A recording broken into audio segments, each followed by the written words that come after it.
আরে কথা বলতে নিষেধ করছি আপনাকে, বিয়াদবের মতো কথা বলতেছে বসে বসে। যদি কোনো কথা বক্তাকে বলতে কাগজে লিখে স্টেজে পাঠাই যায়, এটা হলো আদব। নিশ্চয়ই আলাদা নবীদের বলছে কি একটা তোর নবী কবে হক কথা বলতে বিদ্যাবোধ করছে রে বদমাইশ। হ্যাঁ, তুই নিজেকে আলেম বলে পরিচয় দাও, নবীর ওয়ারিস দাবি করো, আর হক কথা কিন্তু ঠ্যাং কাপে করে গুলি করে মারা উচিত। এগুলো আলেম নামের কলঙ্ক। আমি অন্ধ হুজুর না, অন্ধ হুজুরদেরকে বলে দিতে হয় সব, আমার বলা লাগে না, আমি সব বুঝি।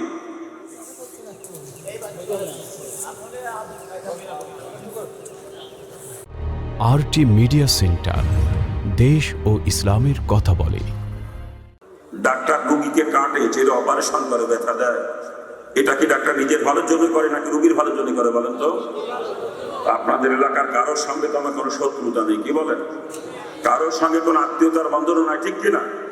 অর্থের কোনো লেনদেন কারোর সঙ্গে নাই, জমির আল ঠেলাঠে নিয়ে বা জমি ভাগাভাগি নিয়ে কোনো দ্বন্দ্ব ফাসাদও কারোর সাথে নাই, ঠিক না? এরপরেও আপনাদেরকে আমি বেশি কথা বলবো, কেন বলবো?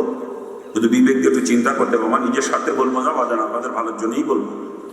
এরপরেও যদি আমার কথায় কারো রাগ হয়, বুঝতে হবে আসলে তার কপাল করছে, ঠিক কিনা? জোরে বলেন। আসেন, আলোচনা শুরু করতে যাচ্ছি। যারা এখনো দূরে আছেন, মেহেরবানি করে দ্রুত ময়দানে চলে আসতে হবে। বাজান, আপনি মুসলমানের সন্তান মুসলমান, আর আমি হিন্দুর বাচ্চা মুসলমান। আপনাদের মাঝে আসছি আল্লাহর দ্বীন সম্পর্কে কিছু আলোচনা করবে এই আশায়। আর এই জন্য অনুরোধ করব, এলাকার একটা মুসলমানের সন্তান দূরে থাকবে না। যদি কোনো মুসলমানের সন্তানের কানে আমার মাইকের আওয়াজ পৌঁছায়, আমি আবার আপনার পায়ে হাতে অনুরোধ করছি, মেহেরবানি করে ময়দানে চলে আসতে হবে। আর যদি কেউ বলে যে আমি মুসলমানের সন্তান না, তার না আসলেও চলবে, কথা ঠিক না? কিন্তু কোনো মুসলমানের সন্তান দূরে থাকতে পারবে না, কারণ কোরআন হাদিসের আলোচনার আওয়াজ কানে পৌঁছানোর পরে মুসলমান কখনো দূরে থাকতে পারে না, ঠিক না? হ্যাঁ, অনেক সময় আমার নাম শোনার পরে অনেক হিন্দু বন্ধুকে আসেন মাহফিলে। যেহেতু আমি হিন্দু থেকে মুসলমান হয়েছি, তা ওনারাও জানতে চান যে আমি কেন মুসলমান হয়ে গেলাম। আজকের মাহফিলে হয়তো বা সেরকম দু চারজন হিন্দু বন্ধুকে আসতে পারেন না, কি বলেন? আর যদি কোনো হিন্দু বন্ধু এসে থাকেন, ওনার জন্য কিন্তু ময়দানে বসতে নিষেধ নাই, কারণ এই ময়দান সকলের জন্য উন্মুক্ত। এ কোরআনে কারিমের ময়দান। আর কোরআনে কারিম শুধু মুসলমানের জন্য নাজিল হয় নাই, কোরআনে কারিম নাজিল হয়েছে সমস্ত মানবতার মুক্তির দিশারি হিসাবে, ঠিক না? হুদাল লিন্নাস, সমস্ত মানুষের হাদি হিসাবে কোরআন নাজিল হয়েছে না, কি বলেন? এই জন্য কোরআনের ময়দান বসতে কারোর জন্য নিষেধ নাই। যদি কোনো হিন্দু বন্ধু এসে থাকেন, উনিও বসতে পারবেন এই ময়দানে, কোনো অসুবিধা নেই। কিন্তু তারপরেও কথা থাকে, হিন্দু ভক্ত যদি আসেন, ওনাদের আবার এতগুলো টুপিওয়ালা মাসের সঙ্গে মিলে ময়দানে বসতে লজ্জা লাগতে পারে, স্বাভাবিক এটা, নাকি বল? একটু সংকোচ বোধ হয়। আর ওনারা যদি সংকোচের কারণে লজ্জার খাতিরে দূরে কোথাও দাঁড়িয়ে বসেও থাকেন, আরে কথা বলেন কি জন্যে?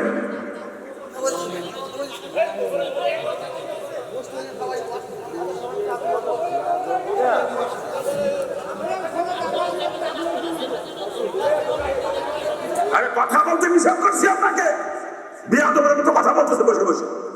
যদি কোনো কথা বক্তাকে বলতে কাগজে লিখে স্টেজে পাঠাই যায়, এটা হলো আদব।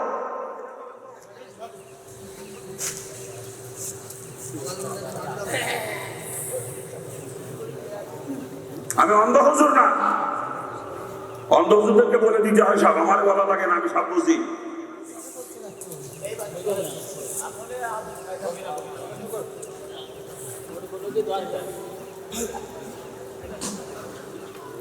যে কথা বলতেছিলাম, কোন হিন্দু লোক আসলে উনিও বসতে পারবেন ময়দানে, কোনো অসুবিধা নাই, কি বলেন? কিন্তু ওনাদের লজ্জা লাগতে পারে, টুপিওয়ালা এত মানুষের সঙ্গে মিলে বসতে, এই জন্য ওনারা দূরে থাকলে আমি কোনো আপত্তি করবো না। রাস্তার উপরে, দোকানের সামনে, বাজারের মধ্যে থাকলেও আমি কোনো আপত্তি করবো না। কিন্তু কোনো মুসলমানের জন্য এই ময়দানে বসতে কি লজ্জা লাগতে পারে? মুসলমানের জন্য এখানে লজ্জার কিছু আছে? তাই যদি কোনো মুসলমান এখনো পর্যন্ত ময়দান থেকে দূরে কোথাও থাকেন, রাস্তার উপরে, বাজারের মধ্যে, দোকানের সামনে বা আশেপাশের বাড়ি ঘরে যদি কোনো মুসলমান এখনো থেকে থাকেন, আমি আবারও আপনার পায়ে হাত অনুরোধ করছি, মেহেরবানি করে ময়দানে চলে আসতে হবে। আমি হিন্দুর বাচ্চা মুসলমানের কোরআন হাদিস আলোচনা করব, আর আপনি মুসলমানের সন্তানের দূরে দাঁড়িয়ে বসে থাকবেন, এটা কখনো মানায় না, ঠিক কিনা? একটা মুসলমানও ময়দান থেকে দূরে কোথাও থাকবে না। মাইকের আওয়াজ যদি কানে পৌঁছাই, আর নিজেকে মুসলমান বলে দাবি করেন, এই মুহূর্তে আপনাকে ময়দান আসতে হবে, পরিষ্কার করে বলছি। চলে আসবেন, সে এলাকার কোনো মুসলমান দূরে থাকবে না, বিশ্বাস আমার আছে, কি বলেন আপনারা? হ্যাঁ, আমি হিন্দুর বাচ্চা মুসলমানই কোরআন হাদিস আলোচনা করব, আর মুসলমান ঘরে বসে বউ নিয়ে মজা মারবে, রাস্তার উপরে চার দোকানের সামনে আড্ডা মারবে, এটা কখনো সম্ভব না, কি বলেন? যারা মুসলমান তারা চলে আসবে, দোয়া করেন আল্লাহ পাক এলাকার সকল মুসলমানকে ময়দানে হাজিরার তৌফিক দান করুন। জোরে বলেন আমিন, জোরে বলেন না আমিন। আসতে যে চতুর্দিক থেকে আরো আসবে ইনশাআল্লাহ, কোনো মুসলমান দূরে থাকবে না, বিশ্বাস আমার আছে। কি বলেন আপনারা? ওনারা আসতে লাগুক, আমরা আলোচনার দিকে আগাবো, ঠিক আছে না? আর আলোচনার শুরুতেই অনুরোধ আপনাদের সকলের কাছেই, যাদের কাছে মোবাইল আছে, মোবাইলগুলো হয় বন্ধ করে রাখতে হবে, না হলে রিংটোন সাইলেন্ট করে নিতে হবে দুইটার একটা। না, আপনার মোবাইলে রিং আসলে ওই রিংটোনের শব্দ আপনার আশেপাশে কমপক্ষে 10 জনের পুরো শোনার প্রতিযোগিতা, আপনি গুণাগার হয়ে যাবেন। কিন্তু মোবাইল সেট যদি রেকর্ডিং করতে চান, আপনাকে রিংটোন সাইলেন্ট করে নিয়ে রেকর্ডিং করতে হবে, কারণ রেকর্ডিং ভিতরে কল ঢুকা তখন যদি রিংটোন বেজে ওঠে, আপনার আশেপাশের মানুষের ওয়াজ শোনার প্রতিযোগিতাও আপনি গুণাগার হয়ে যাবেন। এই জন্য মোবাইলগুলো কোন অবস্থায় সকলে দেখে নিলে ভালো হয়, আমরা আশা করব। কারণ মোবাইল রিংটোনের শব্দ আমাদের কানে আসবে না, কি বলেন? আশা করতে পারি তো নাকি? আর এই মোবাইল যে কত বড় ফিতনা বর্তমানে, মসজিদে জামাতে নামাজ পড়তে গেলে মোবাইলের যন্ত্রে নামাজটাও ঠিক বলতে পারা যায় না, ঠিক কিনা? নামাজের মধ্যে কিরিং কিরিং করে আসতে শুরু করে, নামাজের ধ্যান নষ্ট হয়ে যায়, কথা ঠিক না? এই জন্য মেহরবানি করে দেখেন না, কার মোবাইলটা কোন অবস্থা দেখেন, একটু মেহরবানি করে প্রত্যেকে দাদার মোবাইল দেখবেন, প্রত্যেকে। কোনো মোবাইলে রিংটোন চালু থাকবে না। স্টেজ আপনার যারা, আমরা কিন্তু আওতার বাইরে না, আওতা ভুক্ত। চেয়ারম্যান সাহেবটা সাইলেন্ট করে আছে তো?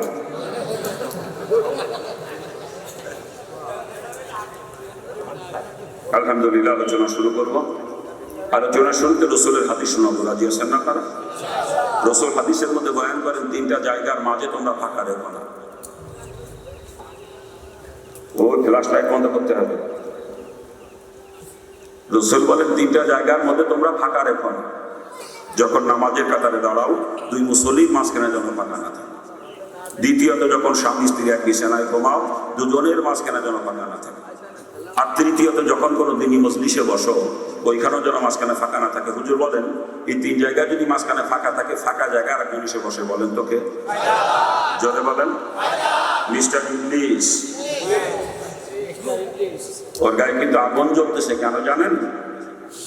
রাসূল হাদিসের মধ্যে বয়ান করেন, যখন কোনো দিনই মজলিস শেষ হয়, একজন ফেরেশতা এরকম ঘোষণা করতে থাকে, হে মজলিস ওয়ালারা, তোমরা এমনভাবে মজলিস থেকে ওঠো যেন তোমরা একজন নবজাত শিশু। অর্থাৎ তোমাদের আমল, আমার যত গুনাহ ছিল, ওই গুনাহ রাশি মাফ করে দেওয়া হয়েছে, গুনার জায়গা বলে নেকিতে পরিবর্তন করে দেওয়া হয়েছে। আশা বলে ইংলিশ কেটে মেনে নিতে পারে?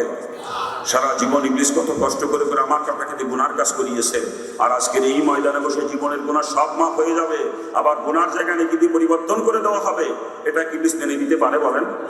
এই জন্য ইংলিশের গায়ে কিন্তু আগুন জ্বলতেছে, কেমনে আমাকে আপনাকে ময়দান থেকে উঠাবে, এইটা বলে ইংলিশের সব থেকে বড় চেষ্টা, ঠিক না? হুজুর বলেন, ফাঁকা পাই নেই, ও ফাঁকা জায়গায় সে ইংলিশ বসবে, বসে আমাকে আপনাকে ধোঁকা দিয়ে ময়দান থেকে উঠানোর চেষ্টা করবে। আর আমি আপনি যদি ইংলিশের ধোঁকা করে ময়দান থেকে উঠে যাই, ইংলিশ কিন্তু আমার আপনার উপরে খুশি হবে, ঠিক না? ওদিকে কিন্তু আর একজন নারাজ হয়ে যাবে, বলেন তোকে? জোরে বলেন। আপনারা কাকে খুশি, আল্লাহকে না ইংলিশকে? যদি আল্লাহকে খুশি করতে হয়, ময়দানের মাঝখানে ইংলিশের বসার কোনো জায়গা রাখা চলবে না। যার সামনেই ফাঁকা থাকবে, আমি মনে করব আপনি ইংলিশকে খুশি করার জন্য আপনার সামনে ইংলিশের বসার জন্য জায়গা রেখে দিয়েছেন। ইংলিশকে খুশি করতে চান নাকি আপনারা? কেউ ইংলিশকে খুশি করতে চান তো আপনারা? তাহলে সকলে আমার সঙ্গে জিকির করবেন, জিকিরের তালে তালে প্রত্যেকে সামনে আগাইয়া নিজের সামনে পাখাটা নিজেই পূরণ করে নিতে হবে। আপনি জায়গায় বসে থাকবেন আর একজনকে ঠেলে সামনে পাঠাবেন, চলবে না। কিন্তু আপনাকে সামনে আগাইয়া আপনার সামনে পাখাটা আপনাকেই পূরণ করতে হবে। জিকির করে সামনে দিকে আগান, আল্লাহ আল্লাহ আল্লাহ আল্লাহ আল্লাহ আল্লাহ আল্লাহ আল্লাহ আল্লাহ আল্লাহ আল্লাহ আল্লাহ। আগান আগান আগান আগান। আমি জায়গায় বসে কাউকে জিকির করতে বলি না, জিকির করতে বলছে সামনে আগাইতে বলছি। কারো সামনে কোনো ফাঁকা জায়গা থাকবে না, ইবলিসের বসার কোনো জায়গায় ময়দানের মাঝখানে থাকবে না। আগান, দ্রুত দ্রুত দ্রুত দ্রুত আগাইতে হবে, দ্রুত দ্রুত।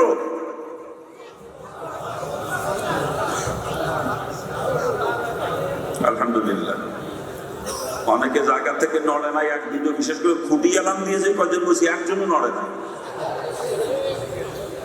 খুঁটি এলাম দিয়ে যে কজন বলছি, একজনও নড়ে নাই জায়গা থেকে, আমি দেখছি, খেয়াল করে।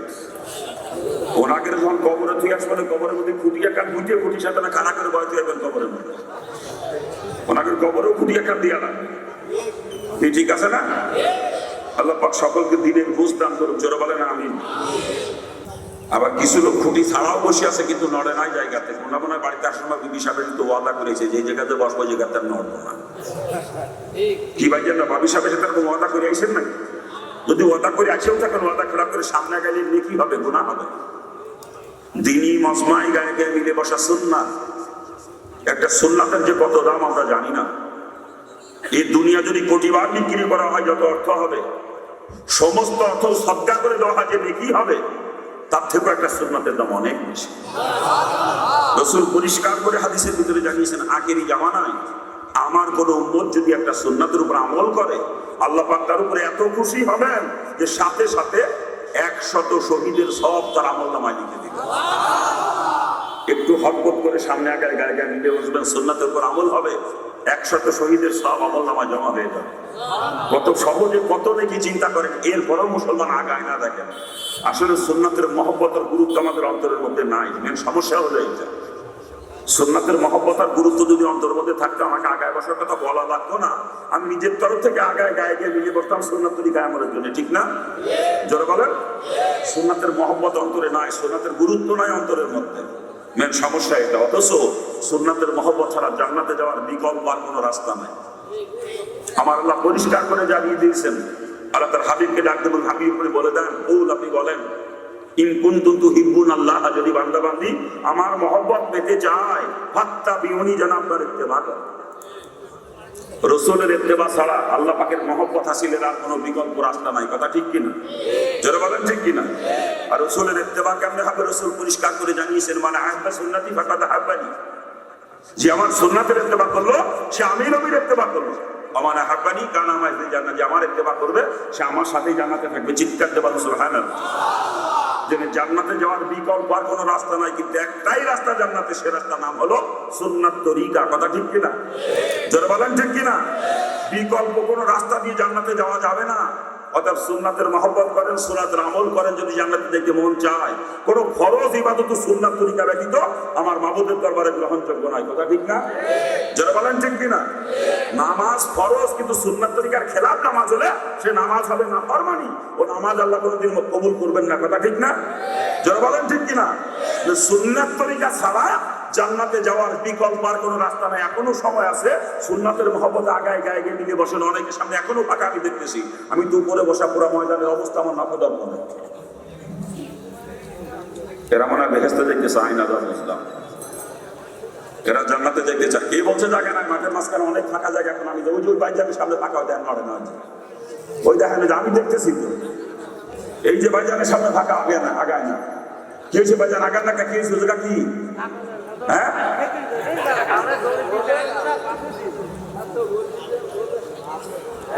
লোক বসার জায়গা পাইতেছেন আর আপনি সামনে ফাঁকা নিয়ে বসে থাকবেন। এটা মুসলমানের চরিত্র না, মানবতা বিরোধী কাজ এটা। কথা ঠিক কিনা? একজন দাঁড়িয়ে কষ্ট করবে আর আপনি সামনে ফাঁকা রেখে দিবেন আরামের জন্য, এটা মানবতা বিরোধী কাজ, অমুসলমানের কাজ। মুসলমানের কাজ এরকম না। মুসলমান তো আর এক ভাইকে সহযোগিতা করবে। কথা ঠিক না? জোরে বলেন। আমি একা, আমি কষ্ট করতে রাজি, ভাইকে কষ্ট দেবো না, এটাই মুসলমানের চরিত্র হওয়ার কথা ছিল। ঠিক কিনা? জোরে বলেন ঠিক কিনা? আর আমরা আর একজন দাঁড়ায় দাঁড়ায় কষ্ট করুক, আমি সামনে পা ছড়াই দিয়ে বসবো আরাম করে, এই আমাকে ঠান্ডা। আমরা মুসলমান না, মুসলমানের চরিত্র আমাদের মধ্যে নাই। আল্লাহ পাক সকলকে সহি বুঝদান করুন। যেনারা দাঁড়িয়ে আছেন ওই দিকে জায়গা খালি আছে, মাঠের দক্ষিণ পশ্চিম উত্তর পশ্চিম প্রান্তে অনেক জায়গা খালি আছে, পশ্চিমে উত্তর। আপনারা তো ওইদিকে চলে যান, পিছন দিয়ে ঘুরে চলে যান, ওইদিকে ওইদিকে অনেক জায়গা খালি আছে। দাঁড়িয়ে থাকবেন না, কেউ মেহরবানি করে চলে যান, ভিতরে যে বসেন। দাঁড়িয়ে থাকলে হবে না। দাঁড়িয়ে কতক্ষণ থাকবেন? একটু পরে মাজার মধ্যে পটপট করবে, হাঁটুর মধ্যে ব্যথা করবে দাঁড়িয়ে থাকতে থাকতে। আর আপনাদের যাইতে বলি নাই তো, কই যান আপনারা? আমি তো মাথায় দিকে বসতে বলছি, ওদিকে কই যান? ওগুলো মনে হয় হিন্দু, এই জন্য চলে যাচ্ছে, বসবে না মাঠে। হিন্দুদের লজ্জা লাগতে পারে, বসে কাকে বসতে, এই জন্য হিন্দুরা বসতে চাইতেছে না, চলে যাইতেছে। কিন্তু আপনার কথা শুনে না, হিন্দুরা টুপি মাথায় দেয় না, টুপি মাথা দিয়ে লোক চলে গেল। বাজারের মধ্যে রাস্তার উপরে দোকানের সামনে যারা এখনো চলাচল করতেছেন, যদি মুসলমান হয়ে থাকেন, আমি পায়ে হাত ধরে অনুরোধ করছি ময়দানে চলে আসার জন্য। যদি হিন্দু হয়ে থাকেন, থাকতে পারবেন রাস্তায় বা দোকানের সামনে, বাজারের মধ্যে, আমি কোনো আপত্তি করবো না। আগেই বলছি, হিন্দুরা দূরে থাকলে আমার কোনো আপত্তি নেই, কিন্তু মুসলমান একটা দূরে থাকতে পারবে না। পরিষ্কার কথা, মুসলমান হলে আপনাকে ময়দানে আসতে হবে। আর এরপরেও যারা ময়দানে না আসে, দূরে থাকবে, আমি ধরে নিতে পারি ওগুলো হয়তো বা হিন্দু। কথা ঠিক না? মুসলমানদের পায়ে হাত দিয়ে অনুরোধ করেছি, এরপরে মুসলমান দূরে থাকার কথা নয়। পায়ে হাত দিয়ে অনুরোধ করার পর তার কিছু থাকতে পারে না, পারে? কি বলেন আপনারা? আর কিছু থাকতে পারে? এই পায়ে হাত দিয়ে অনুরোধ করার পরও যারা ময়দানে না এসে দূরে থাকবে, আমি ধরে নেবো ওগুলো আসলেই হিন্দু। হ্যাঁ, যারা মুসলমান তারা চলে আসবে, দোয়া করেন আল্লাহ পাক মুসলমানদেরকে ময়দানে আসার তৌফিক দান করুন। জোরে বলেন না আমি। আসেন, সময় আর নষ্ট করবো না, বেশ কিছু সময় নষ্ট করে ফেলছি। আসলে নষ্ট করি নাই, এতক্ষণ জমিন তৈরি করার চেষ্টা করলাম, এবার বীজ বলবো ইনশাল্লাহ। কি বলেন? জমিন তৈরি না করে বীজ বলে ফসল খুব একটা ভালো হয় না। এতক্ষণ চাষে জমিন তৈরি করার চেষ্টা করেছি, এবার নিয়ত করছি বীজ বলবো। দোয়া করেন আল্লাহ পাক যেন তৌফিক দান করেন। আমি কালামে পাকে দুই জায়গা থেকে দুটি আয়াতের অংশ তেলাওয়াত করেছি আপনাদের সামনে। প্রথমেই তেলাওয়াত করে আল্লাহ পাক পরিষ্কার করে জানিয়েছেন কুল্লু নাফসিন যায়িকাতুল মাউত, সকলকে মৃত্যু স্বাদ গ্রহণ করতে হবে, ঠিক কিনা? মরা যে লাগবে কোনো সন্দেহ আছে? কোরআনে পাকের ৬,৬৬৬ খানা আয়াতের মাঝ থেকে কেউ যদি ৬,৬৬৫ খানা আয়াতকেও অস্বীকার করে, এই এক টুকরা আয়াত অস্বীকার করার ক্ষমতা দুনিয়ার কারণে, ঠিক না? জোরে বলেন। একজন নাস্তিকের বাচ্চা নাস্তিক বদমাইশ, আমার আল্লাহকে আল্লাহ বলে স্বীকার করে না, আমার রসুলকে নবী বলে মানে না, দিন মানে না, ধর্ম মানে না, কোরআনে কারীম বিশ্বাস করে না, ওই নাস্তিক বদমাইশকে জিজ্ঞেস করেন মরা লাগবে কি না, কি জবাব দিবে? মরতে যে হবে এতে কোনো সন্দেহ নেই, মরা যখন লাগবেই। মৃত্যুর হাত থেকে যেহেতু কোনো নিস্তার নাই, আমার আল্লাহ ডাক দিয়া কয় লা তামুতুন্না ইল্লা ওয়া আনতুম মুসলিমুন, যতক্ষণ তুমি মুসলমান না হও ততক্ষণ পর্যন্ত মৃত্যুবরণ করো না। কে বললেন? আল্লাহ। কি বললেন? মুসলমান না হয়ে মরে না। কেন বললেন? জান্নাতে যাবে একমাত্র মুসলমান, আর কেউ কিন্তু জান্নাতে যাবে না। আমার আল্লাহ জান্নাত তৈরি করেছে শুধু মুসলমানের জন্য, আর কারো জন্য নয়, ঠিক কিনা? জোরে বলেন। আর মুসলমান না হয়ে মরলে খবর আছে, মুসলমান না হয়ে মরলে খবর আছে, জাহান্নামে যাওয়া লাগবে। এই কারণে আল্লাহ পাক মুসলমান না হয়ে মরতে নিষেধ করেছেন, শুধু এই কারণে, অন্য কোনো কারণ নয়। কথা ঠিক কিনা? আল্লাহ পাক কাকে মুসলমান না হয়ে মরতে নিষেধ করেছেন? আরে যে মুসলমান সে তো মুসলমানই, তারা আবার মুসলমানিতে কবে কি? সে তো মুসলমান। হ্যাঁ, ওরই মতো অনেক স্তরেও গয় নাই। আল্লাহ পাক এখানে সমস্ত ইমানদারকে ডাক দিয়েছেন, ইয়া আইয়ুহাল্লাযীনা আমানু, এই ইমানদারের গোষ্ঠী, ইত্তাকুল্লাহ, আমি আল্লাহকে ভয় করো, হাক্কা তুকাতিহি, ঠিক যেরকম ভয় করা দরকার। এরপরেই বলতেছে ওয়ালা তামুতুন্না ইল্লা ওয়া আনতুম মুসলিমুন, যতক্ষণ তুমি মুসলমান না হও ততক্ষণ মৃত্যুবরণ করে না। তাহলে কাকে মুসলমান না হয়ে বলতে নিষেধ করেছেন? ইমানদারকে। কেন? ইমানদার বান্দাবান্দি আল্লাহ পাকের বড় মহব্বতের বান্দাবান্দি, আর এই মহব্বতের বান্দাবান্দি ইমানদার যদি জাহান্নামে যায়, আল্লাহ পাক নিজের কুদরতি দিলে কষ্ট পাবেন, ব্যথা পাবেন। এই জন্য আল্লাহ পাক আগে থেকে সতর্ক করে দিলেন, হে আমার মহব্বতের বান্দাবান্দি ইমানদার, তোরা মুসলমান না হয়ে মরিস না, মুসলমান না হয়ে বলে জাহান্নামে যাও। জান্নাতে যাবে একমাত্র মুসলমান, কোন ইমানদারও জান্নাতে যাবে না, কিন্তু মনে রেখে দেন, ইমানদারের জন্য জান্নাত হারাম মুসলমান না হওয়া পর্যন্ত। একমাত্র মুসলমান যাবে জান্নাত, আর কেউ না। এটা দুনিয়া থেকে মুসলমান হয়ে যদি বিদায় নিতে পারেন, সরাসরি জান্নাতে। চিৎকার দিয়ে বলেন আলহামদুলিল্লাহ। আর দুনিয়া থেকে মুসলমান না হয়ে যদি বিদায় নেয় কোন ইমানদার, জাহান্নামের আগুনে পুড়িয়ে পুড়িয়ে তাকে মুসলমান হওয়া লাগবে, এরপরে আল্লাহ পাক তাকে জান্নাতে নিবে, তার আগ পর্যন্ত না। ইমানদার চির জাহান্নামী হবে না, ইমানদার চির জাহান্নামী হবে না। ঈমান থাকার কারণে একদিন না একদিন সে জাহান্নাম থেকে না যাবে, জান্নাতে যাবে, কিন্তু সেটা মুসলমান হওয়ার পরে, তার আগে না। এই জন্য আল্লাহ পাক মুসলমান না হয়ে বলতে নিষেধ করেছেন। শুধু এই কারণে আমিও পাউদিকারা ধরে অনুরোধ করে বলতেছি, মুসলমান না হয়ে কেউ বিদায় নিয়েন না। মুসলমান না হয়ে বিদায় নিলে কিন্তু মুসিবত, বড় মুসিবত। জাহান্নামের আগুনে পুড়ে পুড়ে যদি মুসলমান হতে হয়, এটা কত কঠিন এখনো বুঝতে পারতেছেন না। জাহান্নামের এক মুহূর্তের আযাব সহ্য করার ক্ষমতা কারো নাই। আমি পারবো না, কসম খোদার, আমার দ্বারা সম্ভব নয় সহ্য করো আযাব, আমি পারবো না। হিন্দু থাকতে কোরআন হাদিস পড়তাম, হিন্দু থাকতে, আর জাহান্নামের বিবরণগুলো যখন পড়তাম অন্তরের মধ্যে কাটিয়ে কাটিয়ে উঠতে, এই আযাবকে আমি সহ্য করবো? এটা কোনো মানুষের পক্ষে সহ্য করার মতো না। জাহান্নামের ভয় যখন অন্তরের মধ্যে জমা হয়েছিল, পাগলের মতো হয়ে গেছিলাম আমি। কেমনে বাঁচবো এই আযাব থেকে? এটা আমি সহ্য করতে পারবো না। কেমনে বাঁচবো? তখন কিসের মা বাপ, কিসের আত্মীয় স্বজন, কিসের বন্ধু বান্ধব, কিসের টাকা পয়সা, কিসের নেতৃত্ব কর্তৃত্ব, কোনো কিছু আমাকে আটকে রাখতে পারে নাই। সব কিছু লাথি মেরে ফেলে ফিরে বের হয়ে চলে আসছে। ওই জাহান্নামের ভয়কে মুসলমান হয়েছি, ওই জাহান্নাম থেকে বাঁচার জন্য মুসলমান হয়েছি, অন্য কোনো কারণে না। কারণ জাহান্নামের আযাব আমি সহ্য করতে পারবো না, আমার পক্ষে সময় এক মুহূর্তের জন্য পারবো না। এত ভয়াবহ বিবরণ করছে বিভিন্ন কিতাবে জাহান্নামের, তো কোনো মানুষের পক্ষে সহ্য করার মতো না।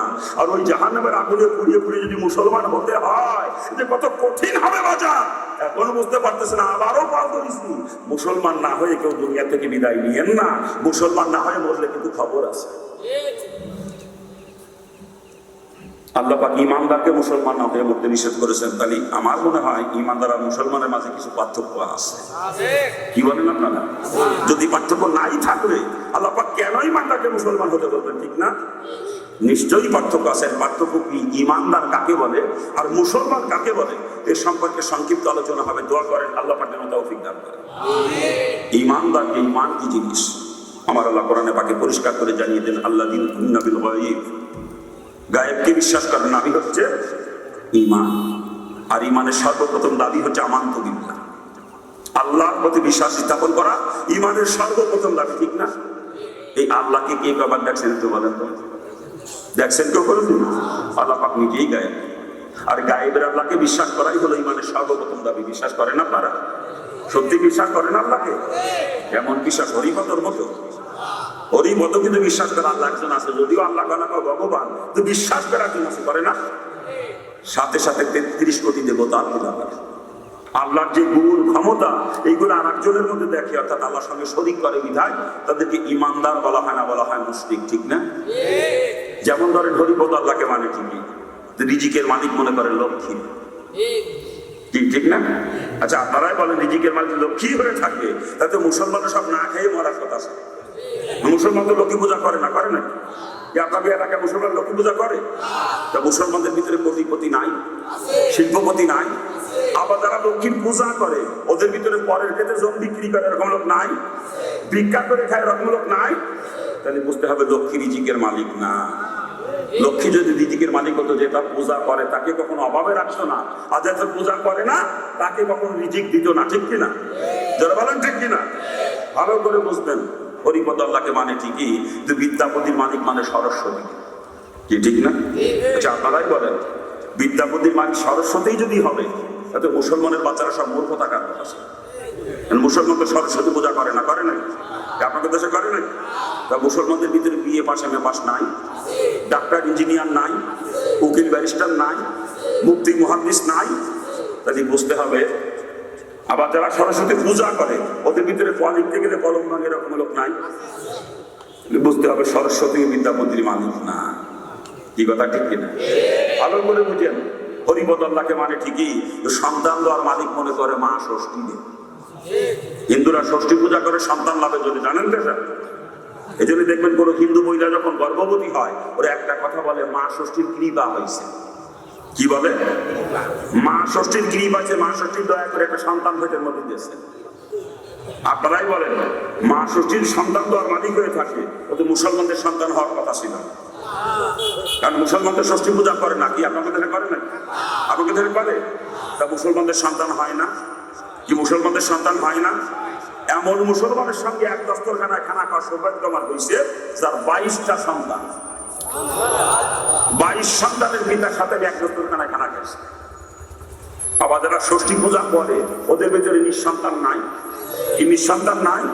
তাহলে বুঝতে হবে মা ষষ্ঠী সন্তান দেওয়ার মালিক না। কথা ঠিক কিনা? জোরে বলেন ঠিক কিনা? রিজিকের মালিক লক্ষ্মী না, বিদ্যাপতি মালিক সরস্বতী না, সন্তান দেওয়ার মালিক মা ষষ্ঠী না, সবকিছুর মালিক আমার মাওলা। এই কথার 100 ভাগের 100 ভাগ অন্তরে জায়গা দেওয়া যাবে। কি কথা ঠিক না? দুঃখ একটাই, হরিপদ আল্লাহকে মানে ঠিকই, রিজিকের মালিক লক্ষ্মীকে মানার কারণে তাকে আমরা ইমানদার বলি না, বলি মুশরিক। ঠিক না? আজকে আমি আর আপনি আল্লাহকে মানে ঠিকই, রিজিকের মালিক কেউ বানাইছি জমিন দিয়ে, কেউ বানাইছি ব্যবসারে, কেউ বানাইছি চাকরি দিয়ে, আবার কেউ বানাইছি জাল আর নৌকা দিয়ে। কি কথা ঠিক না? হরিপদের ভিতরে আমার ভিতরে কোনো পার্থক্য নাই। হরিপদ যদি মুশরিক হয়ে থাকে, আমি আপনিও মুশরিক। কথা ঠিক না? কি ধরে বলেন? এই যে গাড়িরা রিকিন অন্তরের মধ্যে আল্লাহ না করুক এই অবতরিত মারা যান, কসম খোদা একেবারে ডাইরেক্ট জাহান্নামে যাবেন, ডাইরেক্ট। আল্লাহ পাক সব গুনাহ মাফ করবে, শিরিক কোনোদিনও মাফ করবে না। যারা পরিমাণে শিরিক যদি ইমানের সঙ্গে মিশ্রিত থাকে ওই ঈমান আমার মাবুদের দরবারে গ্রহণযোগ্য নয়। শিরিক মুক্ত ঈমান দিয়ে আল্লাহ পাকের কাছে হাজিরা দেওয়া লাগবে, ঠিক কিনা? জোরে বলেন। যে গাড়িগুলা দেখি না অন্তরের মধ্যে ভরা, হরিপদ আল্লাহরে মানে ঠিকই, রিজিকের মালিক রক্ষীকে মানে। আমিও আল্লাহরে মানে ঠিকই, রিজিকের মালিক বানাইছি জমিন দিয়ে, রিজিকের মালিক বানাইছি ব্যবসারে, চাকরি দিয়ে, জাল আর নৌকারে। ঠিক আছে, হরিপদ মুশরিক হয়ে থাকলে আমিও মুশরিক, কোনো সন্দেহ নাই। এই সমস্ত গাড়িগুলো নাকি অন্তর থেকে বের করা লাগবে বাজান। আমার আল্লাহ রিজিকের ব্যাপারে জমিনের মোকাবেক কিনা, ব্যবসার মোকাবেক কিনা, চাকরির মোকাবেক কিনা, নৌকার জালের মোকাবেক কিনা, কথা ঠিক কিনা? আমার আল্লাহ আসমান থেকে রিজিক দিতে পারেন, কথা ঠিক না? আরে মুসা আলাইহিস সালাম বলতে আল্লাহ 40 বছর আসমান থেকে কালকে 40 বছর, সে খাবারের নাম ছিল মান্না সালওয়া, কি না? জোরে বলেন। তা মুসা আলাইহিস সালামের কওমের দাম আল্লাহ পাকের কাছে বেশি না মুহাম্মদ সাল্লাল্লাহু আলাইহি ওয়াসাল্লামের কওমের দাম বেশি? তো ওদেরকে আল্লাহ 40 বছর খাওয়াইছে, আমাদেরকে পারে না? আমাদেরকে আল্লাহ পারে না? আমাদের ইয়াকিন আল্লাহ পাকের জাতের উপরে নাই, আমাদের ইয়াকিন আসবাবের প্রতি, গায়রুল্লাহর প্রতি আমাদের ইয়াকিন। এই জন্য আসবাবের মাধ্যমে রিজিক পৌঁছাইতেছেন আল্লাহ পাক। যদি আল্লাহ পাকের জাতের উপরে ইয়াকিন থাকতো, আল্লাহ পাক আসমান থেকে গায়েব থেকে রিজিকের ফয়সালা করতেন। বান্দাবান্দি আল্লাহ পাকের প্রতি যেরকম ধারণা পোষণ করে, আল্লাহ পাক বান্দাবান্দির সাথে ঠিক সেরকম মুআমালা করে, ঠিক না? কি জোরে বলেন। আমাদের ইয়াকিন গায়রুল্লাহর প্রতি, যদি গায়রুল্লাহর মাধ্যমে আল্লাহ পাক রিজিক দিচ্ছেন, যদি আল্লাহ পাকের জাতের উপরে ইয়াকিন থাকতো, কোনো গায়রুল্লাহ ছাড়া, আসবাব ছাড়া আল্লাহ রিজিক পৌঁছে দিত, কথা ঠিক না? জোরে বলেন, ঠিক কিনা? ও বাজার, আপনি কতটুকু খাবার খান বলেন? একটা পূর্ণবয়স্ক হাতি প্রতিদিন 7.5 মণ খাবার খায় কমপক্ষে। কতটুকু? 7.5 মণ। ওই হাতিরা কয় বিঘে জমিতে কলা গাছ লাগাইছে? বলেন না, হাতিরা কয় বিঘে জমিতে কলা গাছ লাগাইছে? একটা হাতি কোনোদিন না খেয়ে মরছে পাইছেন? হাতিরা রাস্তায় খোদার জন্য বুকা মিছিল বের করছে, পাইছেন কোনোদিন? হাতিদেরকে খাওয়ায় কে? কে খাওয়ায়? আরে হাতি তো ছোট প্রাণী, সমুদ্রে এমন এমন প্রাণী বসবাস করে যারা এক একটা প্রাণী প্রতিদিন টনকে টন খাবার খায়। ওরকম প্রাণী একটা দুইটা না, সমুদ্রে লাখো লাখো প্রাণী বসবাস করে সমুদ্রে চলতে, ঠিক না? ওদের কয় বিঘে জমিতে ইরিধান হয়? কি কথা বলেন না কেন? ওদের কয় বিঘে জমিতে গলদা চিংড়ি বা বাগদা চিংড়ির ঘের আছে? কি কথা বলেন? ওদের কোন বাজারে কয়টা দোকান আছে বলেন না? কোন অফিসে চাকরি করে বলেন? ওদেরকে খাওয়াই কে? ওদেরকে খাওয়াই কে? আমার আল্লাহ নিকৃষ্ট জানোয়ারকে খাওয়াইতে পারে, হায়ান জানোয়ারকে, আর আমি আল্লাহ সর্বশ্রেষ্ঠ সৃষ্টি মানুষ, আল্লাহ আমারে খাওয়াইতে পারে না? আল্লাহ পারে না? আপনি যখন মায়ের পেটে জন্ম নিয়েছিলেন বাজান, 40 দিন পর্যন্ত আপনি মৃত অবস্থায় ছিলেন মায়ের পেটের মধ্যে, 40 দিন জন্মের পর। এরপরে 40 দিনের সময় যখন আপনার ভিতরে ঢুকাইছে, তখন থেকে আপনি জীবিত। তার আগে কিন্তু মৃত ছিলেন 40 দিন। জন্মের পরে প্রথম 40 দিন মানুষ মৃত অবস্থায় থাকে। এই 40 দিন পরে যখন তার ভিতরে রুহু ঢুকানো হয়, তখন থেকে জীবিত সে মায়ের পেটের মধ্যে। আর তখন থেকে যখন সে জীবিত, তখন থেকে তার নিয়মিত খানা পিনার প্রয়োজন হয়েছে, যতদিন মায়ের পেটের মধ্যে ছিল এই অবস্থায়। 8 মাস বা 8.5 মাস যে কয়দিনই থাক, নিয়মিত খানা পিনার প্রয়োজন হয়েছে। ওই সময় আপনি কোন স্কুলে শিক্ষকতা করতেন বলেন তো? হ্যাঁ, কোন মাদ্রাসার শাইখুল হাদিস ছিলেন বলেন? কোন মসজিদের খতিব ছিলেন বলেন না একটু? ওই সময় আপনারা খাওয়াইছে কে? ওই সময় খাওয়াইছে কে? আল্লাহ মায়ের পেটের মধ্যে আপনারা খাওয়াইতে পারছে, এখন আর পারে না নাকি? এখন আল্লাহ পারে না? তাই রে মুসলমান, আফসোস আফসোস। আরে চাকরি করবো সুন্নাত হিসাবে, ব্যবসা করবো সুন্নাত হিসাবে, কৃষি কাজ করবো সুন্নাত হিসাবে, কিন্তু এইগুলোর মাধ্যমে রিজিক আসে না, রিজিক দেয় আমার মাওলা। কি বলেন? জোরে বলেন। ওগুলো সুন্নাতের উপর আমল করার জন্য করবো, কিন্তু ইয়াকিন থাকবে কোথায়? ইয়াকিন থাকবে কোথায়? আর আমাদের ইয়াকিন কোথায়? এবছরে জমিনে ফসল যা হইছে, কে আমরা যে সংসার চলবে না আল্লাহই জানে। বর্তমান ব্যবসা বাণিজ্যের অবস্থা, না খেয়েই মরা লাগে নাকি? কি আছে না এরকম বিষয় অন্তরের মধ্যে? যদি কোনো কায়দায় চাকরি চলিয়ে যায়, পুষ্টি শুদ্ধ না খেয়ে মরা লাগে। কি আছে না? রিজিকের মালিক তো ওইগুলোতে বানাইছি কথা। আল্লাহ মাফ করুক, এই অবস্থা মারা গেলে একটা কঠিন মুসিবত বাজার, একেবারে ডাইরেক্ট জাহান্নামে, ডাইরেক্ট। আল্লাহ পাক শিরক কখনো মাফ করবে না, কখনো না। ভালো করে বুঝিয়ে অন্তরের মধ্যে প্রত্যেকের বিশ্বাস এরকম কম বেশি আছে। আমার বউ তো মরি গিলু, খালি সময় মতো অরিভত ডাক্তারে পাইলাম দিয়ে বাস আসে না বিশ্বাস এরকম। আমার মেয়ের অবস্থা তো খারাপ হয়ে গেছিল, সময় মতো কন্যা 250 বেড়ে নিলাম বুঝলেই বাঁচিয়েছে। আসে না বিশ্বাস অন্তরের মধ্যে? হায়াতের মালিক কে? হায়াতের মালিক কে? মিথ্যা কথা বলতেছি আমরা। হায়াতের মালিক ডাক্তার, অন্তরে হাত লাগান কারে বসাইছেন অন্তরে? আমি অন্তরে হাত লাগাই দিয়ে বলছি আগে। মুখে কই আল্লাহ হায়াতের মালিক, অন্তরে নাই, অন্তরে ডাক্তার। কথা ঠিক না? মুখে একটা অন্তরে আর একটা তারে পাই কি? মুখে একটা অন্তরে আর একটা তারে পাই কি? আমরা মুনাফিকের গোষ্ঠী, মুখে কই আল্লাহ হায়াতের মালিক, আল্লাহ রিজিকের মালিক, অন্তরে নাই। আর যে শুধু মুখে স্বীকার করার নাম ঈমান না। ইকরার বিল লিসান, তাসদীক বিল জিনান, আমলে বিল আরকান, তিনটা সমন্বয় হচ্ছে ঈমান। আমরা খালি মুখে স্বীকার করি আল্লাহ হায়াতের মালিক, আল্লাহ রিজিকের মালিক, অন্তরে নাই। এই মুখের বিশ্বাসটাকে অন্তরে জায়গা দেন, দেখবেন আপনার জিন্দগি রোগ পরিবর্তন হয়ে গেছে, সোনার মানুষ হয়ে যাবে না। কোনো ওয়াজ নসিহত কিচ্ছু লাগবে না আপনার জন্য, এমনি আপনার জিন্দগি পরিবর্তন হয়ে যাবে। খালি অন্তরে মুখে যেগুলো স্বীকৃতি দেন, এই বিশ্বাসগুলো একটু অন্তরে জায়গা দেন, দেখবেন আপনি পরিবর্তন হয়ে গেছেন। ওয়াজ নসিহত কিচ্ছু লাগবে না আপনার জন্য। বাবা যান, চোখে দেখি একটা, বিশ্বাস করা লাগবে আর একটা। চোখ দিয়ে দেখতেছি জমিতে ফসল করতেছে, ওইটা দিয়ে আমার সংসার চলতেছে। চোখ দিয়ে দেখতেছি ব্যবসা করে লাভ হতেছে, লাভের টাকায় সংসার চলতেছে। চোখ দিয়ে দেখতেছি চাকরি করি, মাসে মাসে বেতন পায়, ওই বেতনের টাকায় সংসার চলে। কিন্তু আসমানি খবর আলাদা, ওইগুলোর মাধ্যমে সংসার চলে না, সংসার চালায় না আল্লাহ। কি বলে? চোখ দিয়ে দেখতেছি ডাক্তারের কাছে গেলাম, ডাক্তার পরীক্ষা নিরীক্ষা করে প্রেসক্রিপশন লিখে দিল, ওষুধ কিনে খাইলাম, সুস্থ হয়ে গেল। এটা চোখ দিয়ে দেখি না? হ্যাঁ, কিন্তু আসমানি খবর আলাদা। ডাক্তারের ক্ষমতা নাই সুস্থ করার, ঔষধের ক্ষমতা নাই সুস্থ করার, সুস্থ করার মালিক আমার মাওলা। কি কথা ঠিক কিনা? চোখ দিয়ে দেখি একটা, বিশ্বাস করা লাগবে আর একটা। কথা ঠিক না? আসলে চোখ দিয়ে যা দেখি আমরা সব ঠিক দেখি না, ভুল দেখি। আমাদের চোখ যা দেখে ভুল দেখে। চোখে দেখার দৃষ্টি পাওয়ার খুব কম, আমাদের সীমিত পাওয়া। অধিকাংশ মিথ্যা দেখে, ভুল দেখে, অধিকাংশ দেখে আমাদের চোখের ভুল। কথা ঠিক না? এই যে দেখতেছি ডাক্তারের কাছে প্রশিক্ষণ করে ওষুধ খাইলে আমার ভালো হয়ে গেল। বাবা যান, একই রোগের রোগী দুইজন, একই ডাক্তারের ট্রিটমেন্ট নিচ্ছে, একই প্রেসক্রিপশন, একই ওষুধের নাম। একজন ওষুধ খেয়ে সুস্থ হয়ে গেল, আর ওষুধ খেয়ে একজন মারাও। ডাক্তার যদি ক্ষমতা থাকবে দুজনই সুস্থ হবে ওষুধ খেয়ে। ওষুধের ক্ষমতা থাকবে দুজনই ওষুধ খেয়ে সুস্থ হয়ে যাবে, ঠিক না? আর মারা গেলে দুজনই মারা যাবে, ঠিক না? আসলে ডাক্তারের ক্ষমতা নাই, ওষুধের ক্ষমতা নাই। কথা ঠিক কিনা? ওষুধ খাওয়ার পর ওষুধ পেটের ভিতরে যে আল্লাহর শরণাপন্ন হয়, মাবুদ তোমার বান্দা তোমারে খাইছে, এখন আমি কি করবো? আল্লাহ পাকের যে হুকুম, ঔষধ সেইটা পালন করে, ঠিক না? কি জোরে বলেন?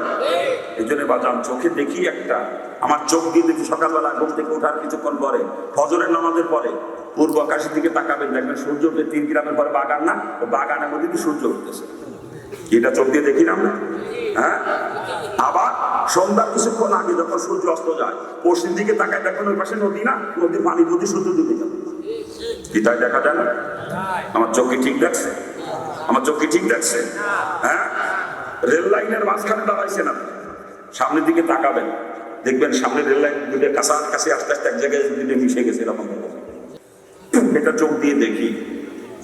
এরপরে ট্রেন একটা চলে গেল, রাইট, যদি ওই জায়গা মিশেই যায় থাকবে, ওই জায়গাতে ট্রেন উল্টে যাবে। কথা ঠিক না?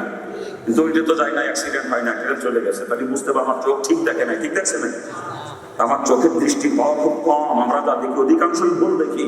কিন্তু আসমানি খবরের মধ্যে বিন্দু পরিমাণে সন্দেহ নাই, ঠিক কিনা? নিজের নজরকে অস্বীকার করা, আসমানি খবরকে বিশ্বাস করা, এর নাম হচ্ছে ঈমান। আসমান থেকে নবী রাসূলুল্লাহ যত খবর নিয়ে আসছে, সমস্ত খবরকে 100 ভাগের 100 ভাগ বিশ্বাস করা লাগবে।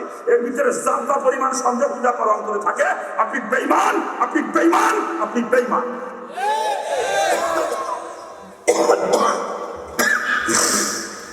কি কথা ঠিক কি? জোরে বলেন। দুঃখ একটাই, আল্লাহ যে রিজিকের মালিক, এই কথা রেখে সাধারণ মুসলমানের মধ্যে নাই। অধিকাংশ আলেমের মধ্যে ওই কথা রেখে আমি খুঁজে পাইনি যে আল্লাহ রিজিকের মালিক। এই একই অধিকাংশ আলেমের মধ্যেও নেই। যদি একই অন্তরে থাকতো, আমি মসজিদের ক্ষতি জুম্মার দিন মিম্বারে বসে বয়ান করি, এমন কোন কথা আমার জবান দিয়ে বের হয় না যে কথা দ্বারা চাকরি চলে যাওয়ার সম্ভাবনা আছে। বয়ান করেন, একবার সভাপতির দিক তাকায়, একবার সেক্রেটারির দিক তাকায়, একবার ক্যাশিয়ারের দিক তাকায়, ওর কেউ বেজার না হয়ে যায়। তা তো চাকরি থাকবে না, চাকরি চলে গেলে খাবা নাকি, না খেয়ে মরা লাগবে না। ওই কতিবের গুটি চাকরি দেবে না, চিরিজিকে জিম্মাদার। এই জন্য চাকরি বাঁচানোর জন্য একটা বাইনি মাসের মতো ওয়াজ করে, বাইনি মাসের মতো একটা হক কথা কয়। এই কথা ঠিক না? জোরে বলা। তো রিজিকের মালিক বানাইছে চাকরি দিয়ে, যেন চাকরি বাঁচানো ওয়াজ করে, খতিবের বুঝি চাকরি বাঁচানো ওয়াজ করে। ওর তো ইমান নয়, তো মুশরিক। ওর পিছনে তো নামাজ হবে না, ওর পিছনে নামাজ পড়ে গোষ্ঠী শুদ্ধ জাহান্নামে যাবেন, গোষ্ঠী শুদ্ধ। এগুলো মসজিদ থেকে খেদান, যারা হক কথা না বলে ওদেরকে মসজিদের জায়গা দিয়ে না খেদানো বলার নামান। আইজুদ্দিনের গজল গাও লাগে, চাকরি ভয় করে যদি ছেড়ে দাও ওই না গতি। বিয়া কেলে গোষ্ঠী গদি এক একাম দখল করে বলছে, খতিব সেজে বই রয়েছে, একটা হক কথা কেন? হ্যাঁ বিয়া কেল, তুই না নবীর ওয়ারিস? তো নবী না বলছে ইন্নাল উলামা ওয়ারাসাতুল আম্বিয়া? নিশ্চয় আলাদা নবীদের ওয়ারিস। বিয়া কেল, তোর নবী কবে হক কথা বলতে দ্বিধাবোধ করছে রে বদমাইশ? হ্যাঁ, তুই নিজেকে আলেম বলে পরিচয় দাও, নবীর ওয়ারিস দাবি করো, আর হক কথা পেতে ঠ্যাং কাপে তোর গুলি করে মারা উচিত। এগুলো আলেম নামের কলঙ্ক।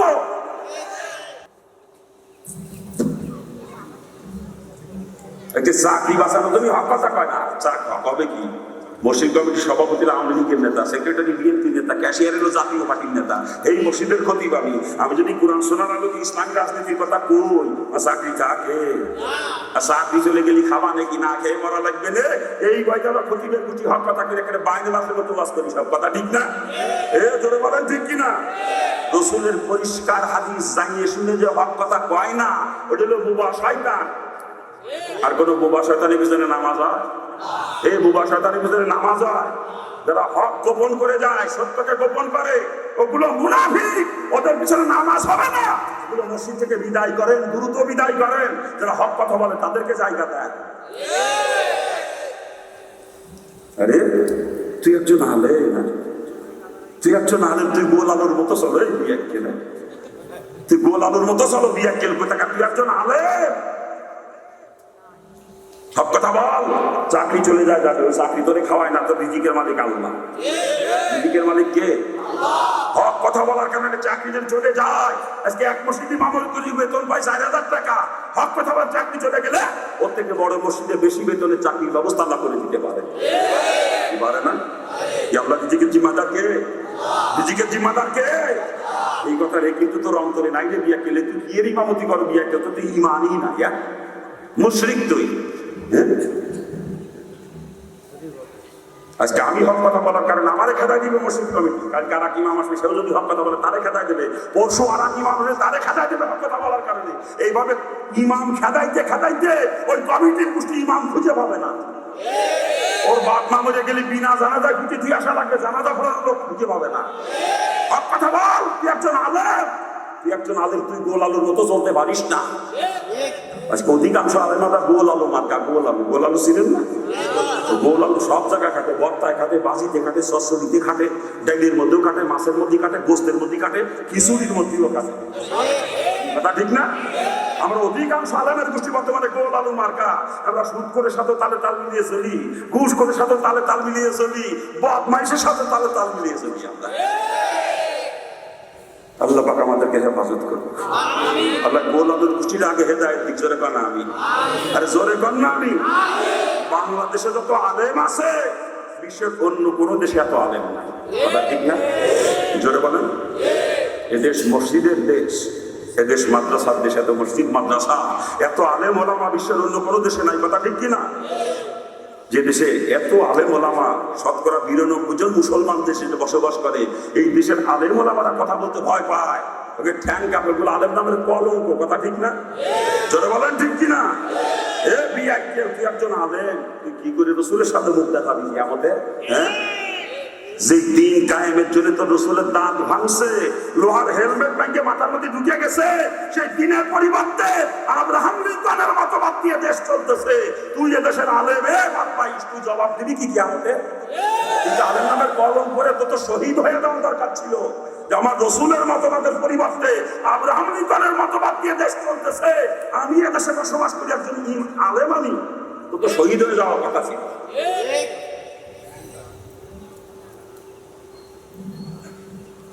খারাপ লাগতেছে আপনার?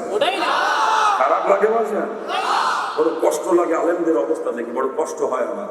আমি মাঝে মাঝে দোয়া করি, আল্লাহ তুমি আমাদের আলেম সমাজকে আগে হেদায়েত।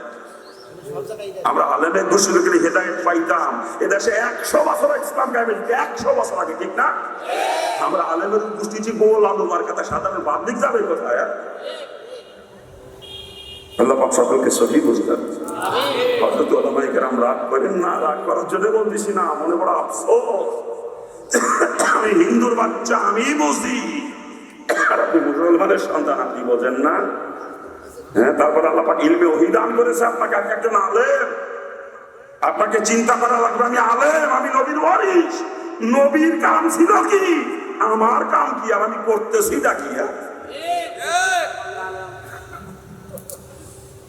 আল্লাহ পাক সবকে সহি বুঝলাম। জোরে বলেন না। খারাপ লাগতেছে আপনাদের? খালি আমরা খতিবের গোষ্ঠী বাইন মাসের মধ্যে ওয়াজ করি তা না, বর্তমানে আমরা অধিকাংশ বক্তার গোষ্ঠীও বাইন মাসের মধ্যে ওয়াজ করি। হক কথা বলি না, কেন বাইন মাসের মধ্যে ওয়াজ করে চলে যায়, হক কথা কিন্তু দাওয়াত কমে যায়, মাহফিল বন্ধ হয়ে যায় না, ঠিক আছে? এই জন্য অধিকাংশ বক্তার গোষ্ঠী আমরা হক কথা বলি না, বর্তমানে কেন বাইন মাসের মধ্যে ওয়াজ করি। কি কথা ঠিক না? তারপর আমরা ইডেরে বানাইছি নিজেকে মালিক। দাওয়াত বন্ধ হয়ে গেলে, মাহফিল বন্ধ হয়ে গেলে খাবা নাকি না, কে মারা লাগবে না, এই বইতে আমরা বক্তার গোষ্ঠী হক কথা কইনি। কথা ঠিক না? অথচ রাসূল বলেছেন, যাই শুনে যে হক কথা বলেন সেটা বোবা শয়তান। আর কোনো বোবা শয়তানের ওয়াজ শোনা কিন্তু মুসলমানের জন্য জায়েজ নাই। যারা হক কথা বলে না, ওদের ওয়াজ শোনা মুসলমানের জন্য হারাম, জায়েজ নাই। কথা ঠিক কিনা? যারা বলেন ঠিক কিনা? আল্লাহ পাক সকলকে সহি বুঝদান করুন। জোরে কর না। সবাই জান, আগে নিজেদেরকে সাইজ করতেছি, যেহেতু আমি একজন আলেম, আমি বক্তা, আমি নিজেদেরকে আগে সাইজ করতেছি, এরপর আপনাদেরকে ধরবো কিন্তু এক এক করে। রেডি না? ঠিক আছে না? হ্যাঁ, তা যে কথা বলতেছিলাম বাজান, আমার আল্লাহ সর্বময় ক্ষমতার অধিকারী, সর্বগুণের গুণান্বিত, এই কথারই কিনা 100 ভাগের 100 ভাগ অন্তরে জায়গা দেওয়া লাগবে, ঠিক কিনা? যারা বলেন। আবার শুধু আল্লাহ সম্পর্কে বিশ্বাস করা ইমানের শেষ কথা নয় বাজান, গায়েবের যত খবর নবী রাসূলুল্লাহ নিয়ে এসে সমস্ত খবরকে 100 ভাগ 100 ভাগ বিশ্বাস করা লাগবে, ঠিক কিনা? যারা বলেন। ফেরেশতাদেরকে তো দেখছেন বিষয়বার নাকি? দেখেন না? কে ফেরেশতারা তালইয়া আনি? ফেরেশতারাও গায়েবে, কথা ঠিক না? কবরে তো গেছেন কতবার নাকি? কবরে কারো জনের শান্তি হবে, কারো জনের শান্তি হবে, সত্য দেখে আইছেন, দেখেন না? কি দেখেন না? সব গায়েবে। হাসরের ময়দান কায়েম হবে, 50,000 বছরের সমান একটা দিন হবে। আর সেদিন আল্লাহ পাকের সামনে দাঁড়িয়ে দাঁড়িয়ে জীবনের প্রতিটা মুহূর্তের হিসাব মিলাইতে হবে। বাজা ও ময়দানে তো কতবারই গেছেন আপনারা নাকি? ও ময়দানও দেখতে পারেন না? পিকনিক করতে কুয়া কাটায় চলে যান, কক্সবাজারে চলে যান, সুন্দরবনের মাঝখানে হিরন পয়েন্ট, সে জায়গাও বাদ দেন নাই পিকনিক করতে নাকি? আর না হাসরের ময়দানে যাইতে পারেন নাই নাকি? সব গায়েবে, সব গায়েবে। এরপর একটা ব্রিজ পার হওয়া লাগবে, ব্রিজ। সবাই যান, রাগ করে চলে যাচ্ছেন না? রাগ করে চলে যান।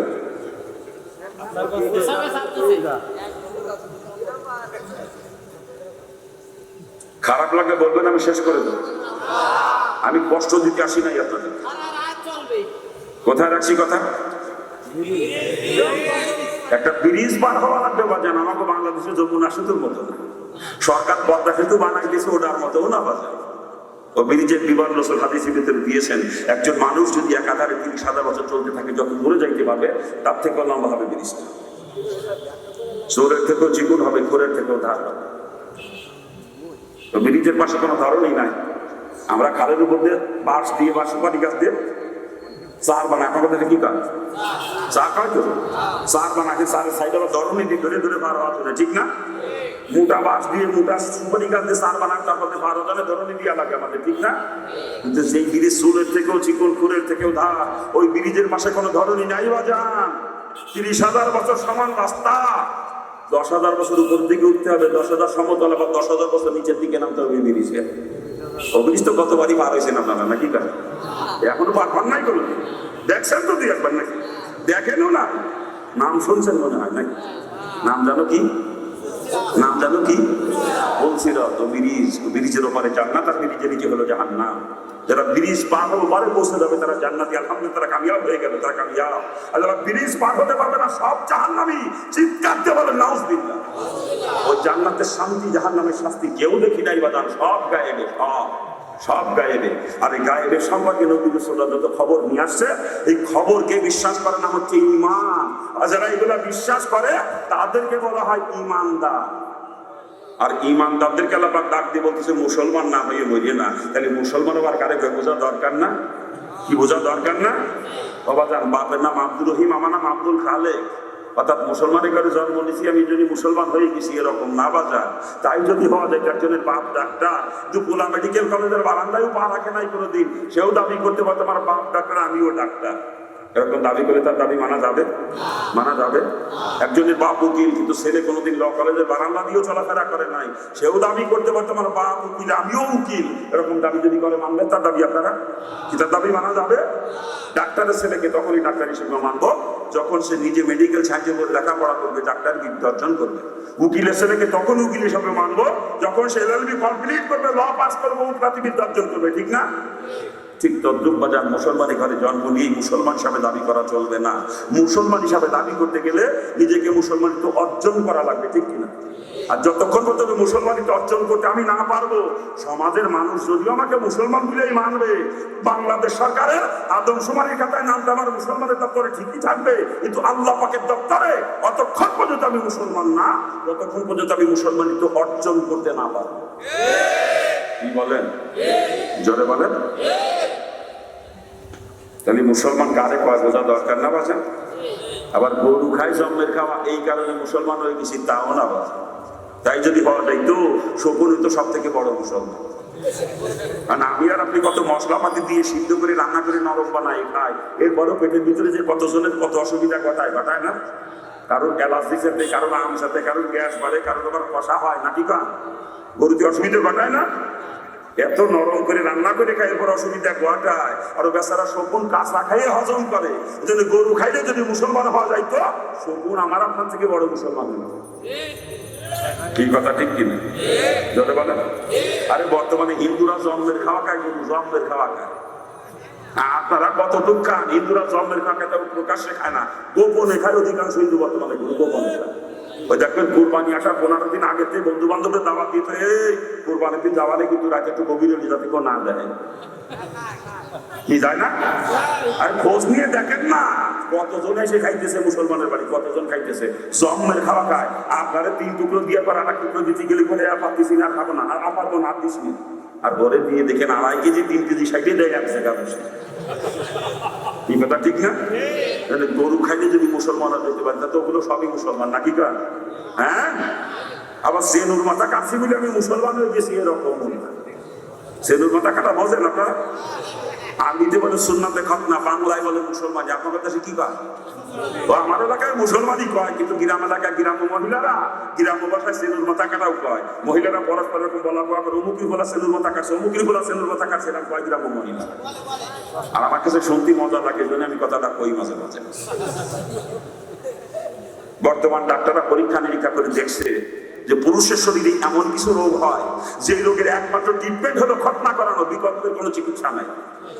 এই জন্য বর্তমান ডাক্তারদের পরামর্শ মোতাবেক অনেক হিন্দু, বৌদ্ধ, খ্রিস্টানরাও খতনা করাইতেছে। ঠিক না? তা খতনা করাইলে যদি মুসলমান হওয়া যেত তো ওগুলো সবই মুসলমান। কি গান? হ্যাঁ বাবাজিরা, ভালো করে বুঝতে হবে, মুসলমানের ঘরে জন্ম নিয়েই মুসলমান হওয়া যায় না, গরু খাইলেই মুসলমান হওয়া যায় না, খতনা করাইলেই মুসলমান হওয়া যায় না। মুসলমানের সাইজ একটু আলাদা। মুসলমান কারে কার বোঝা দরকার না? কি বোঝা দরকার না? মুসলমান ওই ব্যক্তি ঈমান আনার পরে যার জিন্দেগি রাসূলের তরিকায় চলে, সেই হচ্ছে মুসলমান। A to Z, up to bottom, থুতুফেলা থেকে শুরু করে নিয়ে জাতিসংঘ পর্যন্ত যেইখানে একজন মুসলমান অবস্থান করবে তার ওইখানকার জিন্দেগি আমার রাসূলের তরিকায় ব্যয় হওয়া লাগে। সর্বক্ষেত্রে রাসূলের তরিকা ইখতিয়ার করে চলতে হবে, সাথে ঈমান থাকলে আপনি মুসলমান। আল্লাহ পাক এই কথাটাই কোরআনে পাকে পরিষ্কার করে বোঝানোর চেষ্টা করেছেন, উদখুলু ফি সিলমি কাফা, ইসলামের মধ্যে পরিপূর্ণ রূপে দাখিল হও, পরিপূর্ণ রূপে। তুমি জায়গায় মানবা না, এই মুসলমানই আমার মাবুদের দরবারে গ্রহণযোগ্য নয়। কথা ঠিক কিনা? জোরে বলেন ঠিক কিনা? অন্য জায়গায় আল্লাহ তাআলা বলতেছেন, ইল্লাল্লাযিনা আমানু ওয়া আমিলুস সলিহাত, এই দুইটা গুণ যার মধ্যে আছে, যার ঈমান আছে, নেক আমল করে, আল্লাহ কয় কানাত লাহুম জান্নাতুল ফিরদাউসি নুজুলা, তার জন্য জান্নাতুল ফেরদাউস অপেক্ষা করতেছে। অর্থাৎ এই দুইটা গুণ যার মধ্যে আছে, যার ঈমান আছে, নেক আমল করে, সেই হচ্ছে মুসলমান। আর এই মুসলমানই যাবে জান্নাতে, আর কেউ না, আর কেউ না। নেক আমল যে কারো তাই তো বুঝি না আমরা মনে করি নামাজ পড়া নেক আমল, রোজা রাখা নেক আমল। নামাজ নেক আমল অতক্ষণ হবে যতক্ষণ রাসূলের তরিকায় হবে। রাসূলের তরিকা কেনা বলে নামাজও না পারবে। রোজা নেক আমল অতক্ষণ পর্যন্ত হবে যতক্ষণ রাসূলের তরিকায় রোজা হবে। রাসূলের তরিকার খেলা বলে রোজাও না পারবানি। কথা ঠিক কিনা? জোরে বলেন। পক্ষান্তরে পায়খানা প্রস্রাব যদি রসুলের তরিকা হয়, পায়খানা প্রস্রাব নেক আমল। থুতু ফেলা যদি রসুলের তরিকায় হয়, থুতু ফেলা নেক আমল। এই ঈমান যার আছে, নেক আমল করা তো রসুলের তরিকায় জিন্দেগি চলে, সেই হচ্ছে মুসলমান। যার ঈমান আছে নেক আমল করে, অর্থাৎ রসুলের ঈমান আনার পরে রসুলের তরিকায় যার জিন্দেগি চলে, সেই হচ্ছে মুসলমান। বুঝতে কষ্ট হচ্ছে কারণ? বুঝতে কষ্ট হলে বলবেন, চেষ্টা করবো বোঝানোর জন্য। আমি খুব বড় মাপের আলেম না, কিন্তু তারপর আল্লাহ পাক বোঝানোর মতো যোগ্যতা দেশে আপনাদেরকে বুঝাইতে পারবো ইনশাল্লাহ। যদি কোনো প্রশ্ন কথা না বোঝেন বলবেন যে হুজুর এটা বুঝি নাই, আমি চেষ্টা করবো বোঝানোর জন্য। কোথায় রাখছি কথা? কোথায় রাখছি কথা? হ্যাঁ, খেয়াল করে শুনতেছেন না? বলতেছিলাম যে যার ঈমান আছে, নেক আমল করার তো যার ঈমান আছে, রসুলের তরিকায় জিন্দেগি চলে, সেই হচ্ছে মুসলমান। কি কথা ঠিক না? জোরে বলেন। আমি হিন্দুর বাচ্চা, জানেন না আপনারা? আমি হিন্দুর বাচ্চা। ছোটবেলায় দেখলাম আমাদের বাড়িতে অনেক সাধু সন্ন্যাসীরা আসতেন, অনেক বড় বড় নাম করা সাধু সন্ন্যাসী হিন্দুদের। ভারত থেকে, নেপাল থেকে, ভুটান থেকে পর্যন্ত সাধুরা আমাদের বাড়িতে আসতেন। ওনাদের জন্য আমাদের বাসায় বড় একটা হল রুম স্পেশাল ভাবে ওনাদের জন্যই করা ছিল আমাদের বাসায়, ওই সাধু সন্ন্যাসী থাকার জন্য বড় একটা হল রুমের মতো রুম। কোনো সাধু সন্ন্যাসী যখন আমাদের বাড়িতে আসতেন ছোটকালে দেখতাম, এমনিতেই আমাদের বাড়িতে ছোটকালের থেকে আমরা এটাই দেখছি যে কাজের মহিলারা রান্না বান্না করে সব ডাইনিং টেবিল সাদা দিয়ে দেয়, আমরা বাপ মা ভাই বোন একসাথে নিচে নেমে খাইয়ে আবার আমরা উপরে চলে আসি, এর ফলে কাজের মহিলারা খায়। এটাই ছোটকাল থেকে দেখছি। কিন্তু যেদিন কোনো সাধু সন্ন্যাসী আসলেন আমাদের বাড়িতে, সেদিন কাজের মহিলাদের ভূমিকা ওই কুটিয়ে বাজিয়ে রেডি করে দেওয়া পর্যন্ত, রান্না আমার মা নিজের হাতে করতেন ওনাদেরকে খাওয়ানোর জন্য। ওই সাধু সন্ন্যাসীকে খাওয়ানোর জন্য আমার মা নিজের হাতে রান্না করতেন কষ্ট করে। আমাদের ঘরে 14খানা পাথরের প্লেট আছে, 14খানা এরকম গোল গোল প্লেটে, কালো মিশমিশে পাথরকে মেশিন দিয়ে খোদাই করে প্লেট বানানো, একেবারে তেলের মতো সমান। এক একটা প্লেটের ওজন 4.5 কেজি, 5 কেজি, 7.5 কেজি, 8 কেজি পর্যন্ত। ওই সাধু সন্ন্যাসীরা আসলে আমার মা কত কষ্ট করে প্লেট গুলো বের করতেন। যে কজন আসতেন নেই কয়টা প্লেট, একজন আসলে একটা প্লেট বের করতেন, দুজন আসলে 2টা প্লেট বের করতেন। এভাবে ওই পাথরের প্লেট বের করে ধুয়ে মুছে পরিষ্কার করে পাথরের প্লেটে সাধু সন্ন্যাসী দিকে খানা দিতেন আমার মা। পাথরের প্লেটে খানা দিলে খুব খুশি হইতেন ওনারা। আর পাথরের প্লেটে না দিলে খুব একটা খুশি হইতেন না, খাইতেন কিন্তু খুশি হইতেন না। পরবর্তীতে মুসলমান আমরা যখন সুন্নাতের উপরে গবেষণা শুরু করছি, সুন্নাতের উপরে গবেষণা করতে যে পাইছি যে পাথরের তৈরি প্লেটে খানা খাওয়া আমার আসলে সুন্নাত। অনেকে কয় মাটির বাসনে খাওয়া শোনা করে, না, মাটির বাসনে খাওয়া আক্রোশীর সুন্নাত, রসুলের সুন্নাত। রসুলের সুন্নাত পাথরের প্লেটে খানা খাওয়া। কি গান? এরপর আমার মা দেখতাম ওই সাধু সঙ্গে খানা দেওয়ার আগে পরিষ্কার একটা কাপড় বিছাইতেন প্লেট দেওয়ার আগে, সেই কাপড়ের উপরে প্লেট দিতেন। আগে পরিষ্কার একটা কাপড় বিছাই তার উপরে প্লেট দিতেন। তখন তো কারে কয় দস্তরখানা, কারে কয় সুন্নাত, আর কিরা নবী রাসূলের চিন্তা। আমি হিন্দুর বাচ্চা, আমি ওগুলো তো চিনিস না, আমি শুনিনি। কিন্তু পরবর্তীতে মুসলমানের পরে জানলাম ওই যে প্লেটের নিচে যে কাপড়টা মিশিয়ে দিতেন আমার মা আমাদেরকে, এটাই আমার রাসূলের সুন্নাত, দস্তরখানা। এটা আমার রাসূলের সুন্নাত, দস্তরখানা। ওই সাধু সন্ন্যাসীরা খানা খাইতেন দেখতাম প্লেটটারে চাইতে ফুটিয়ে পরিষ্কার করে খাইতেন, একেবারে পরিষ্কার করে চাইতে ফুটিয়ে খাইতেন। মনে মনে চিন্তা করতাম, ফকির মিসকিন মানুষ তো, হিন্দু তো সাধুদেরকে ফকির মিসকিনের মতো দেখা যায় না। এটা ডুবো পরে একটা ডুবো গায়ে দেয়, আর একটা জোলা কান্দে জুলুন, একটা ব্যাগও নাই কাছে, জোলা কান্দে জুলুন, দেখেন না, একেবারে ফকির মিসকিন মতো দেখা যায়। মনে মনে চিন্তা করতাম, ফকির মিসকিন মানুষ তো ভালো মন্দ পায় না, খাতি আজকে আমাদের বাড়ি ভালো মন্দ পাইয়ে একেবারে জম্মের খাওয়া খাচ্ছে, সাইকেল ফুটিয়ে প্লেট পরিষ্কার করে খাচ্ছে। মনে মনে চিন্তা করতাম, না বাজান, এটাই আমার রাসূলের সুন্নাত, এটাই আমার রাসূলের সুন্নাত, প্লেট পরিষ্কার করে খাওয়া। রাসূল আমার প্লেট এমন ভাবে পরিষ্কার করে খাইতেন, দোয়া প্লেটের মধ্যে মিশাই দিলে কোনটা রাসূল খানা খাইছেন এ বাসিয়ে বের করা কষ্ট হয়ে যায়। এরপরে ওই সাধু সন্ন্যাসীরা খাওয়ার পরে দেখতাম ওনাদেরকে আলাদা একটা পাত্র দেওয়া লাগতো হাত ধোয়ার জন্য, আর নাহলে উঠে যে বেসিনে হাত দিতেন। যেই প্লেটে খাইতেন ওই প্লেটে কোনোদিন ওনাদেরকে হাত দিতে দেখি নাই। মুসলমান পরে সুন্নাতের গবেষণা করতে যেটাও পাইছি, যেটাই আমার রাসূলের সুন্নাত, প্লেট পরিষ্কার করাটা সুন্নাত, কিন্তু ওই প্লেটে হাত ধোয়া সুন্নাতের খেলা। আর আমরা বর্তমান মুসলমানে এমন ভদ্র হইছি, বাদ দিয়ে তরকারি দিয়ে গোস্ত ডাইমার দিয়ে গাছি কানি প্লেটের কোনায় না থাকলে আমাদের ভদ্রতা রক্ষা হয় না। গাছি কাটি প্লেটের কোনা টিউবের মধ্যে ভাঙি ঢেলে দিয়ে আর ধুয়ে ফেলা দুই প্লেটে নাকি গা? এগুলো কুত্তা মার্কা পাত্র লোক, এগুলো কুত্তা মার্কা পাত্র লোক। আল্লাহ তাআলা আমাদেরকে হেফাজত করুন। ওই সাধু সন্ন্যাসীদেরকে দেখছি আমি ছোটকালে। একদিন এক সাধু আমাদের বাড়িতে আসছেন, দুপুরবেলায় খানা খাওয়ার পরে ও বেচারা রুমে ঢুকলো, ঢুকে দরজা আটকা দিল। আমার মনের মধ্যে একটা খটকা, কিরে দরজা আটকা দিল কে? দরজা আটকা দিয়ে করে কি দেখবো, কৌতূহল মনের মধ্যে, দেখবো কি করে দরজা আটকায়। তো দরজা তো আটকানো, ভিতরে দেখার কোনো সিস্টেম নেই। আমি বাড়ি থেকে বেরোইয়ে ঘরের পিছন দিয়ে ঘুরিয়ে গেছি, জানলা খোলা আছে, তা জানলা আবার পর্দা ঝোলানো আছে, একটা লাঠি দিয়ে পর্দা ফাঁকা করে দেখতেছি বেটা ঘুমাইতেছে, শুয়ে ঘুমাইতেছে। ঘুমানোর সিস্টেমটা কি? উত্তর দিকে মাথা, দক্ষিণ দিকে পা, ডান পাশে কাঁদলে শুয়েছে, পশ্চিম দিকে মুখ, আবার ডান চলে নিচে হাত খানা দেওয়া, একটু বাঁকা হয়ে শুয়েছে, একটু বাঁকা হয়ে পুজ হয়ে কুত্তার মতো, কুত্তা দিকে একটু বাঁকা হয়ে শুয়ে না, ওই কায়দায় গিয়া মনে মনে চিন্তা দেখ না, এত বড় লম্বা খাট, ওর মতো তিনজন শুয়ে মাথা তো মাথা, কিন্তু পাঁচ সাথে মাথা মিলিয়ে তিনজন শুয়েও পাও বাইরে যাবে না, এত বড় খাটে শুয়েছে, কুত্তার মতো শোয়া লাগে।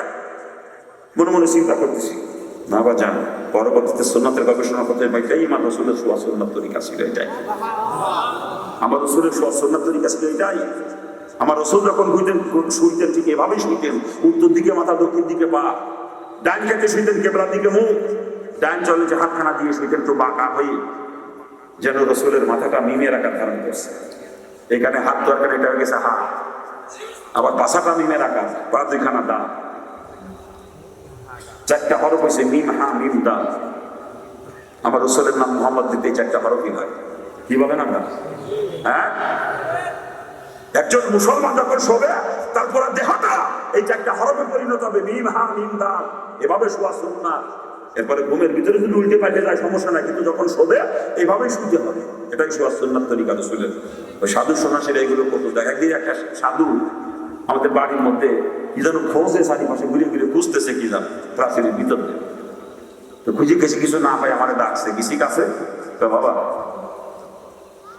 মাটির ঢিলা খুঁজলাম, তোমাদের শহরের বাড়িতে মাটির ঢিলা পালাম না, কেন তাকে একটা ঢিলা পালাম, আবার একটু ন্যাকড়া এনে দাও না। মুরব্বী ন্যাকড়া দেখি, এতক্ষণ পরে বুঝলাম যদি মাটির ঢিলা খুঁজতেছিল বাড়ি, এতক্ষণ পরে বুঝলাম, যখন বললো যে মাটির ঢিলা পাইলাম না।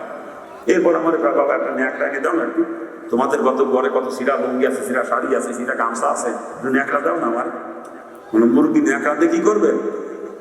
বাথরুমে যাবো, একটু ন্যাকড়া দাও। বাথরুমে যাবেন, জানতে ন্যাকড়া লাগবে কেন?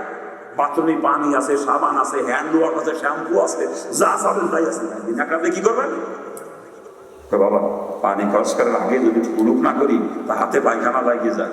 পায়খানা তো মেথড আছে না, আমি তো মেথড না, আমি পায়খানা আছে, আমি আগে পায়খানা পরিষ্কার করি নিয়ে পরে পানি খরচ করি। হাতে লাগলে তো তাতে কি হয়েছে, সাবানটা দিয়ে পারবে। তখন মুরব্বী বলতেছে, বাবা সাবানটা দিলে ওটা হাতের থেকে যায় না, মানুষের হাতের তাতে লক্ষ লক্ষ ছিদ্র আছে, ওই পায়খানার সঙ্গে এক ধরনের তৈলাক্ত পদার্থটা ছিদ্রের ভিতরে ঢুকে যায়, সাবান দিয়ে হাত দিলেও হাতের থেকে যায় না, মাটির সঙ্গে ঘষলেও যায় না, ছাই দিয়ে মাজলেও যায় না। যখন কোনো কঠিন পরিশ্রম করা হয়, ছিদ্রের ভিতরে ঘাম বের হওয়ার সময় ঘামের সঙ্গে ময়লাটা বের হয়, তারা পর্যন্ত ময়লা হাতের ভিতরে থেকে যায়। মুরব্বী আমার বলতে, বাবা হাতের ভিতরে যদি পায়খানা থাকে যায় তাতে আমার শরীর অপবিত্র, আর এই অপবিত্র শরীরে আমি আমার ঠাকুরের প্রার্থনা করবো কি করে বলো? এই জন্য ন্যাকড়া দরকার, আমার একটু ন্যাকড়া এনে দাও। আমি বাড়িতে সিরা গামছা কানে দিয়েছি, তারপরে মুরব্বী নিয়ে তার বাথরুমে ঢুকছে। এই হলো অবস্থা। আমি পরবর্তীতে মুসলমান পরে যখন সুন্নাতের উপরে গবেষণা করছি আর এই সাধু সন্ন্যাসীদের জীবনের দিকে তাকাইছি, আমি দেখছি ওরা জীবনে সুন্নাত তরিকার খেলার একটা কাজ করছে আমি পাই নাই। ওরা যা কিছু করতো জীবনে সব সুন্নাত তরিকা মোতাবেক, সুন্নাত তরিকা মোতাবেক, ওদের জিন্দেগি চলে পুরো সুন্নাত তরিকায়। কিন্তু যতই সুন্নাত তরিকায় জিন্দেগি চলুক না কেন, ওদেরকে মুসলমান বলা যাবে না, যেহেতু তাদের ঈমান নাই। কি বলেন? সুন্নাত তরিকা আপনার মধ্যে আছে কিন্তু আপনার ঈমান নাই, আপনি মুসলমান। এই দুইটা সমন্বয় যার মধ্যে করছে সেই হচ্ছে মুসলমান। যার ঈমান আছে, নেক আমল করে, সেই হচ্ছে মুসলমান। যার ঈমান আছে, সুন্নাত তরিকায় জিন্দেগি চলে, কথা ঠিক না? যারা বলেন ঠিক কিনা? আর একজন মানুষের জিন্দেগি এমন কোন সেক্টর নাই সেই সেক্টরের মধ্যে আমার রসুলের তরিকা নাই। কি আপনারা কি বলেন? থুতু ফেলার মধ্যে কি রসুলের তরিকা আছে?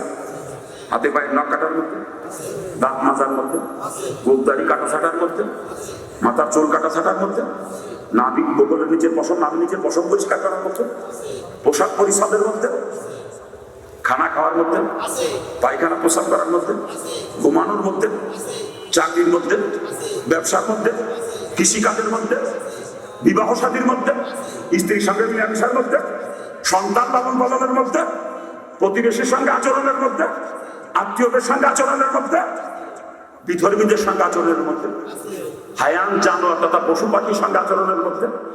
এমন কোন সেক্টর একজন মানুষের জিন্দগিতে নাই, আর যেই সেক্টরের মধ্যে আমার রসুলের তরিকা নাই। আর ঈমান আনার পরে এই সর্ব সেক্টরে রসুলের তরিকা ইখতিয়ার করে যে চলে সেই হচ্ছে মুসলমান। সব জায়গায় রসুলের তরিকা আছে, রাজনীতির মধ্যে মনে হয় না। কি কর রাজনীতির মধ্যে আছে? রসুল রাজনীতিও করেছেন।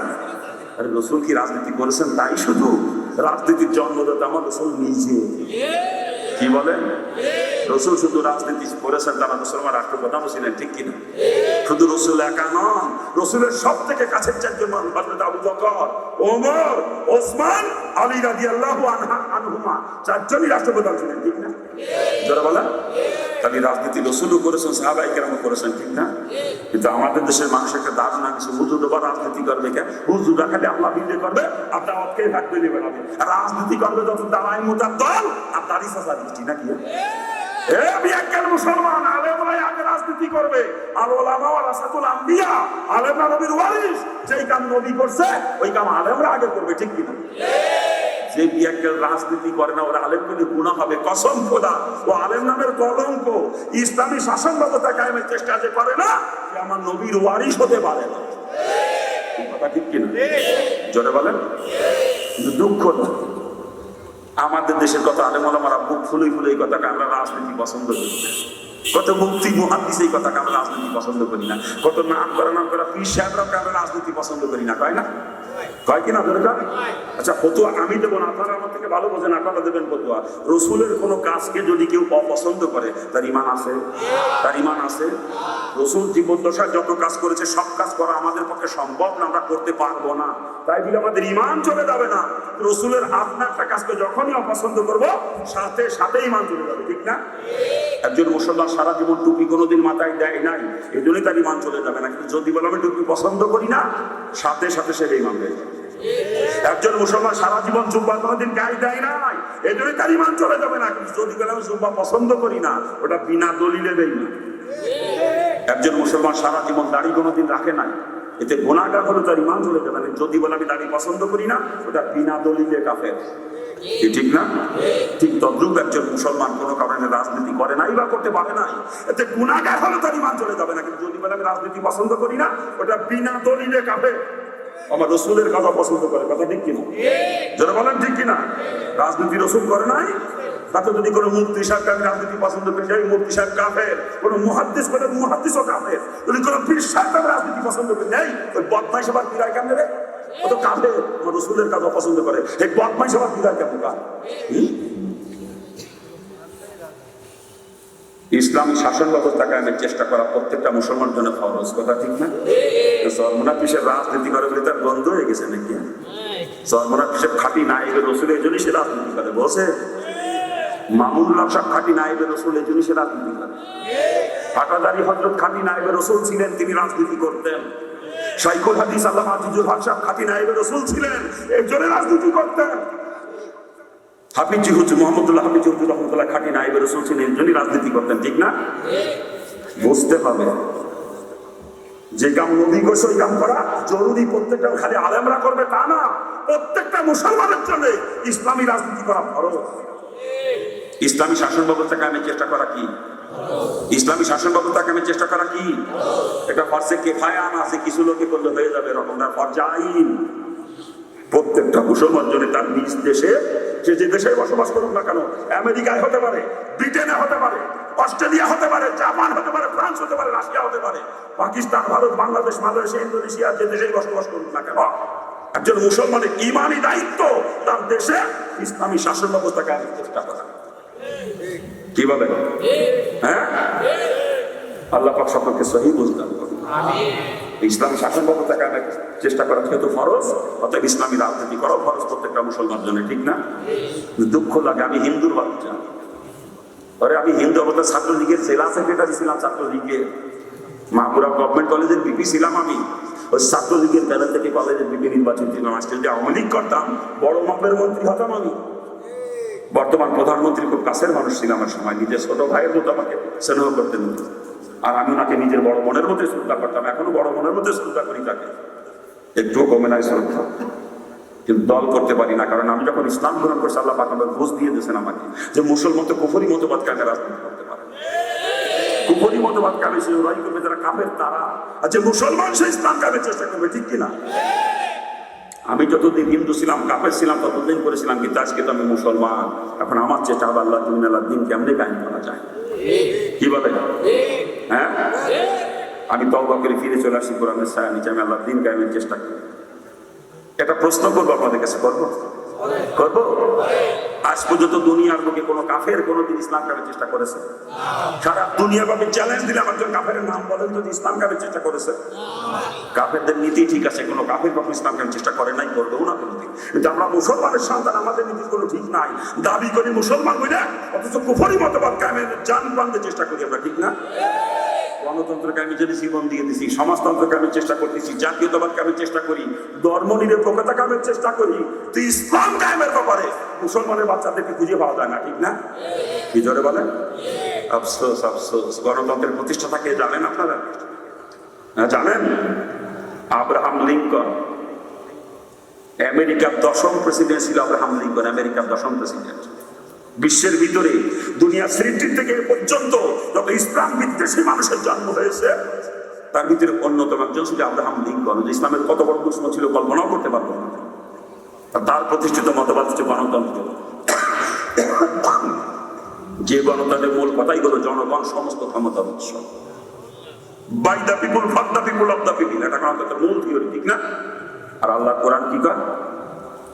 ইন্নাল্লাহা আলা কুল্লি শাইইন কাদির।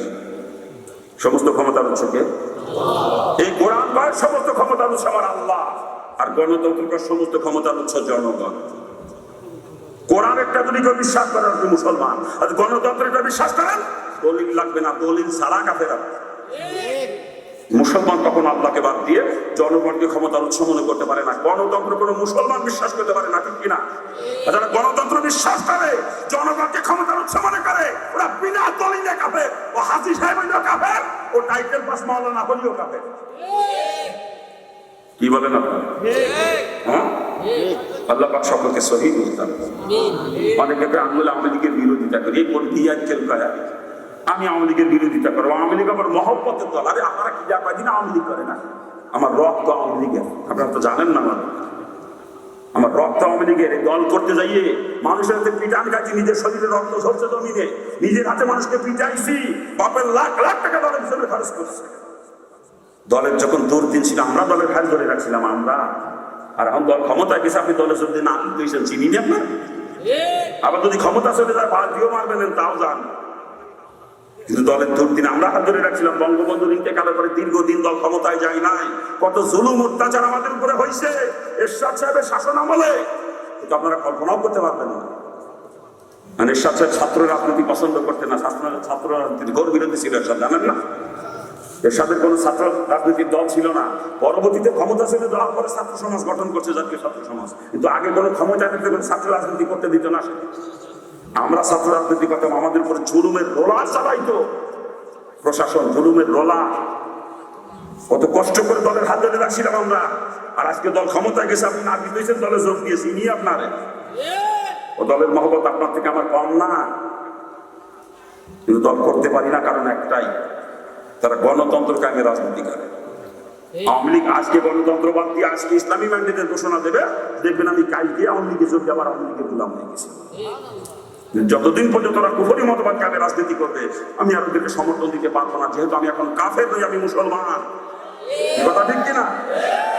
আমি আওয়ামী লীগের জন্য দোয়া করি সবসময়, আল্লাহ আমার মহব্বতের দল, আমি সে দল করতে পারতেছি না। আল্লাহ তুমি আমার মহব্বতের দলকে গণতন্ত্রের পিছন থেকে ফিরে কুফরি মতবাদ ফিরে কোরআন সুন্নাহর পতাকা তলায় এনে দাও, যাতে আমার মহব্বতের দলে আমি আবার যোগ দিতে পারি। কি কথা ঠিক না? তো আওয়ামী লীগ না, বিএনপি আসুক ইসলামের ম্যান্ডেট নিয়ে ময়দানে বিএনপি করতে পারবো, জাতীয় পার্টি আসুক জাতীয় পার্টিও করতে পারবো, যতদিন পর্যন্ত ওরা কুফরি মতবাদ কামে রাজনীতি করবে আমি ওদেরকে সমর্থন দিতে পারবো না, যেহেতু আমি এখন কাফের নই, আমি মুসলমান। আর যে সমস্ত দল কুফরি মতবাদ কামে রাজনীতি করে কোন মুসলমান সে সমস্ত দলকে সমর্থন দিতে পারে না। আর কুফরি মতবাদ কায়েমের দলকে যারা সমর্থন দেয় কসম খোদার তার একটাও প্রকৃত মুসলমান হতে পারে না।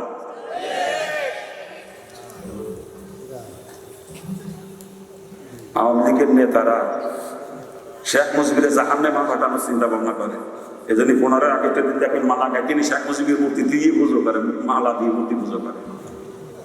শেখ মুজিব করা ভালোবাসে না, যে পায় না অতিভক্তি চোরের লক্ষণগুলো চোর। শেখ মুজিবকে মহব্বত করি আমি, সে আমার প্রাণ প্রিয় নেতা।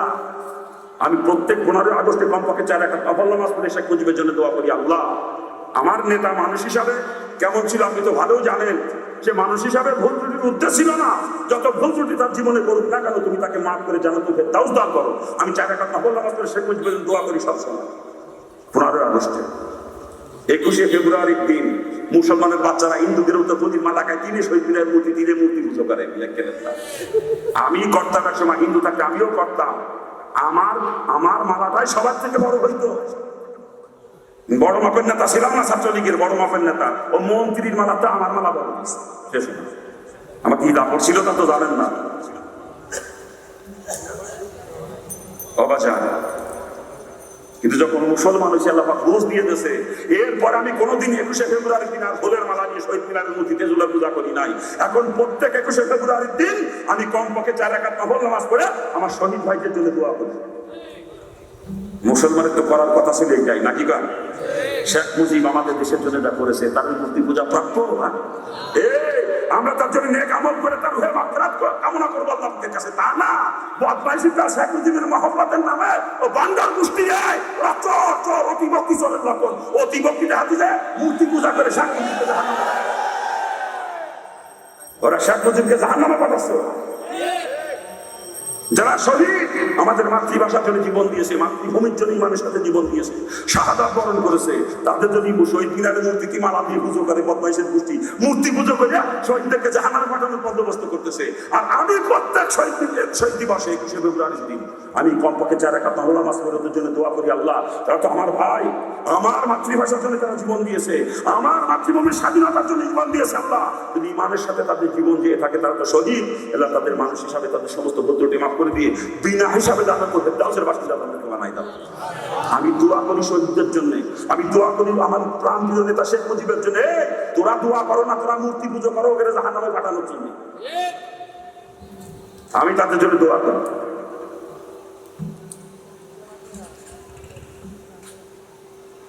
খারাপ লাগতেছে মনে হয় নাকি? আমি আওয়ামী লীগের বিরোধিতা করি, কিন্তু কি আওয়ামী লীগ আর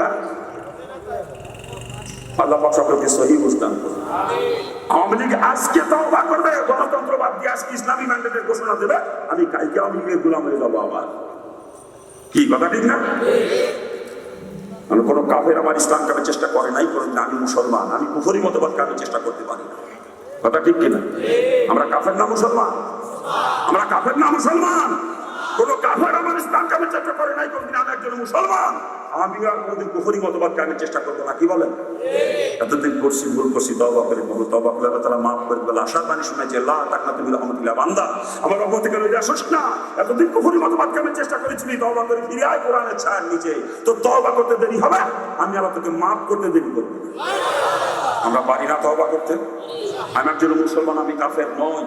কোন কাফের আমার ইসলাম কামের চেষ্টা করে নাই কোনোদিন, আমি আর কোনোদিন কুফরি মতবাদ কামের চেষ্টা করবো না। এখন থেকে মৌত পর্যন্ত ইসলাম কামের চেষ্টা করবো। রাজি আছেন? রাজি আছেন? কারা কারা রাজি? হাত তোলে তো দেখি। নামান হাত, নামান নামান। বুঝতে ওয়াজ মাহফিল আছেন, তা হাত না কাটে সুযোগ পেলে পা উঠে দেবেন, ইসলামের পক্ষে আছে। ওয়াজ মাহফিল আছেন যে, কিন্তু ভোট কেন্দ্রে ভোট দিতে যাবেন, ও জায়গায় ইসলামের পক্ষে দেবেন, ও জায়গা যে গণতন্ত্রের পক্ষে দেবেন না সমাজতন্ত্রের পক্ষে, নাকি? ওয়াজ মাহফিলে ইসলামের পক্ষে হাত দিলে স্লোগান দেয়, আর ভোট কেন্দ্রে ইসলামের বিপক্ষে সিল মারে, ওগুলো তো তাজা মুনাফিকের, তাজা মুনাফিকের চরিত্রই হলো কখনো ইসলামের পক্ষে কখনো বিপক্ষে, ঠিক না? মুনাফিকরা রাসূলের দরবারে যতক্ষণ থাকছে ইসলাম পুরো স্লোগান দিয়েছে, জয় জয় কার স্লোগান। যেই রাসূলের দরবার থেকে বের হয়ে গেছে অমনি ইসলামকে ধ্বংস করার পায়তারা শুরু করছে, ঠিক না? এটা মুনাফিকের চরিত্র, কখন ইসলামের কখন বিপক্ষে, এটা মুনাফিকের চরিত্র। আর যে মুমিন সে সদা সর্বদা ইসলামের পক্ষে থাকবে, ঠিক কিনা? আমরা মুমিন না মুনাফিক? আমরা মুমিন না মুনাফিক? তাহলে সদা সর্বদা ইসলামের পক্ষে থাকা লাগবে। ওয়াজ মাহফিলে সেই ইসলামের পক্ষে থেকে স্লোগান দেবো, ভোট কেন্দ্র সেই হাতে ইসলামের বিপক্ষে সিল মারবো, তবেই আমি মুমিন। কথা ঠিক কিনা? ওয়াজ মাহফিল ইসলামের পক্ষে হাত দিলে স্লোগান মারবো, আর ভোট কেন্দ্র ইসলামের বিপক্ষে সিল মারবো, আমি বললাম তাজা মুনাফিকের তাজা মুনাফিক। বিয়েকে জুব্বা গায়ে দিয়ে এই সুন্নাতি দাঁড়িয়ে বাঁকড়িও বাঁধা তসবি টিপ টিপ টিপতে যায়, ভোট দিতে যায়, ইসলামের বিপক্ষে ভোট দিয়ে আসে, গণতন্ত্রের পক্ষে ভোট দেয় মুনাফিকের দল। কি কথা ঠিক না? নাকি ভুল করছে? মুড়ির দাবি করে সরমুনায় সরমুনা মুড়িদ বছরে বছরে সরমুনায় যায়, পিসাবের বয়সী ওরে কান্দা কান্দে রে, নির্বাচন যেই আসে অমনি গণতন্ত্রের পক্ষে ভোট দেয়। এই মুনাফিক তুই সরমুনা দেশ কি জন্য বদমাইশ? এই মুনাফিক তুই সরমুনায় দাবি না করে দিন না। এটা আমি সব একটা কথা পরিষ্কার করে বলে দিয়েছে, নির্বাচন যখন আসে তখন চিনা যায় মুজাহিদ আর মুনাফিক। এই কথা ঠিক না? হ্যাঁ, বাড়ি বা নাফি তুমি এলাকার সদর, এলাকার সেক্রেটারি মুজাহিদ কমিটি, হ্যাঁ এলাকার ক্যাশিয়ার, ইমাম কা মালিকা নাফি একজন, সব মুজাহিদ কমিটি। যখন নির্বাচন আসে ও নাফি দেখি যে ওই দলের নেতার পিছনে মোটরসাইকেলে করে, ও দলের নেতার পিছনে মোটরসাইকেলে করে মুনাফিক তাকে রে মুনাফিকের গোষ্ঠী, হ্যাঁ মুনাফিকের দল চার মুনায় দাবি না করে কিন্তু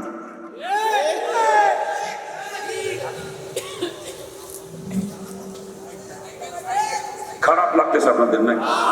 খারাপ লাগে বাজান? লাগলে কিছু করার নাই, জাহান্নাম থেকে বাঁচানোর জন্য বলতেছি, অন্য কোনো উদ্দেশ্য শুনে একটা কথাও বলি না। আল্লাহ না করুক কুফরি মতবাদ কায়েমের চেষ্টা করতে করতে তওবা না নসিব হয়ে যদি মারা যান, মৃত্যুর আগে যদি তওবা নসিব না হয়, কসম খোদা আপনার মৃত্যু হয়েছে কুফরি হালতে, আপনি কাফের অবস্থায় মারা গেছেন। কুফরি মতবাদ কায়েমের চেষ্টা করতে করতে মৃত্যুর আগে তওবা নসিব হয় নাই, ওই অবস্থায় মারা গেছেন, আপনি কাফের অবস্থায় মারা গেছেন। মনে রেখে দিয়ে আল্লাহ পাক সকলকে সহি বুঝদান করুন। তাহলে রাজনীতির মধ্যে রসুলের তরিকা আছে না?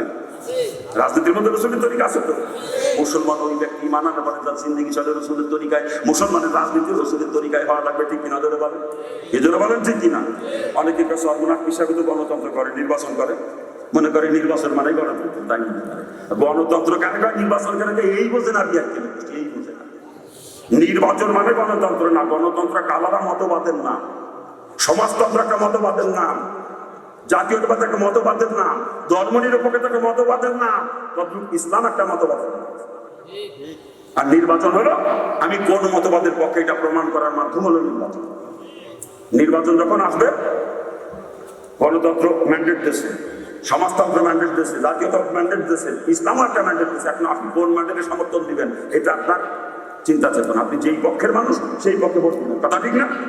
আপনি ইসলামের পক্ষের, ইসলামী মতবাদের পক্ষে যদি সমর্থন করেন ইসলামের পক্ষে ভোট দেবেন, আপনি গণতন্ত্র মতবাদকে সমর্থন করেন গণতন্ত্রের পক্ষে ভোট দেবেন, ঠিক না? নির্বাচন মানে গণতন্ত্র না, গণতন্ত্র একটা মতবাদের নাম। গণতন্ত্র নির্বাচনে আমি কোন মতবাদের পক্ষে এটা প্রমাণ করার মাধ্যম হলো নির্বাচন। আল্লাহ পাক সকলকে সহি বুঝদান ধরে কর না। আমি অবাজান আলোচনা করতেছি মুসলমান ওই ব্যক্তি যার ঈমান আছে এবং নেক আমল করে, তার রাসূলের তরিকায় জিন্দেগি চলে, সেই হচ্ছে মুসলমান। কথা ঠিক কিনা জোরে বলেন? অবাজান আর একটা কথা ভালো করে মনে রাখা দরকার বাজান, যেই কাজের মধ্যে আমার রাসূলের তরিকা নাই, আমার রাসূল যেটা কোনদিন করেন না বা করতে বলেন নাই, ওইটাকে কখনো নেক আমল বানানো যাবে না। ওটা হলো ডাইরেক্ট নাফরমানি, মুসলমানের কাছে কখনো যাইতে পারে না, ঠিক কিনা জোরে বলেন? যদি কেউ মনে করেন সুদ খাবো, এর মধ্যে রাসূলের তরিকা আছে? মুসলমান সুদের কাছে যাইতে পারে? আমার যা মনে হয় বর্তমান সমাজে সুদ করবার দিকে মানুষকে যে কষ্ট হয়ে যাবে, ঠিক কিনা জোরে বলেন? ও দেখেন ধনী লেভেলের মানুষ যারা প্রত্যেকের ব্যাংকে সুদ অ্যাকাউন্ট আছে, বড় লোকের গোষ্ঠী ব্যাংকে টাকা জমা রেখে রেখে ব্যাংকে থেকে সুদ খাইতেছে, ঠিক কিনা জোরে বলেন? আর না হলে দেখবেন ধনী লেভেলের ব্যাংক থেকে লোন নেয়, বিভিন্ন প্রকার লোন, সিসি লোনে ব্যবসা করে, হাউস লোনে বাড়ি করে, কৃষি লোনে চাষবাস করে, ফার্ম করে, বিভিন্ন কাজে ব্যাংকে সুদ দেয়, ঠিক কিনা জোরে বলেন? ধনী লেভেলের মানুষ প্রত্যেকে ব্যাংকের থেকে সুদ খায় না, ব্যাংকে সুদ দেয়। আর গরিব মানুষ ব্যাংকে যাওয়ার ক্ষমতা নাই, ওরা আজকে বউ লাগা দিচ্ছে গ্রামীণ ব্যাংকের সমিতির মধ্যে, ব্যাংকের সমিতি, আশা সমিতি, প্রশিক্ষার সমিতি, বিভিন্ন এনজিও সমিতির মধ্যে সুদের মধ্যে স্ত্রীকে ডুবাই দিচ্ছে, ঠিক কিনা জোরে বলেন?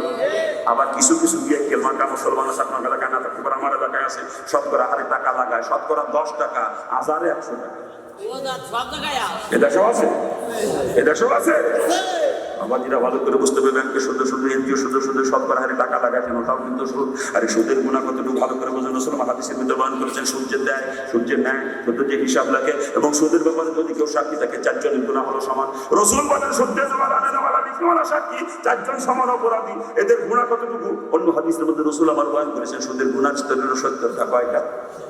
জোরে বলুন কয়টা? রসুল বলেন সুদের দ্বারা 70 প্রকার গুনাহ হয়, আর এই 70 প্রকার গুনার মধ্যে সব থেকে ছোট গুনার কথা রসুল বলেছেন, যদি নারী হয়ে সুদ দেয় বা সুদ খায়, কাবা ঘরের ভিতরে নিজের জন্মদাতা পিতার সঙ্গে জিনা করার সমতুল্য গুনাহ হয়। চিৎকার দিয়ে বলেন নাউজুবিল্লাহ।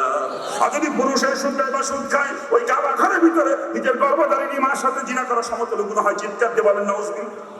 এই কাবা ঘরের ভিতরে নিজের মা বাবার সাথে জিনা করার সমতুল্য গুনাহ হলো সুদের 70টা গুনার মধ্যে ছোটটা, আর 70টা গুনার মধ্যে বড় গুনার কথা রসুল বলেছেন আল্লাহ পাক এবং তার নবী রাসূলদের সঙ্গে যুদ্ধ করার সমতুল্য। চিৎকার দিয়ে বলেন নাউজুবিল্লাহ।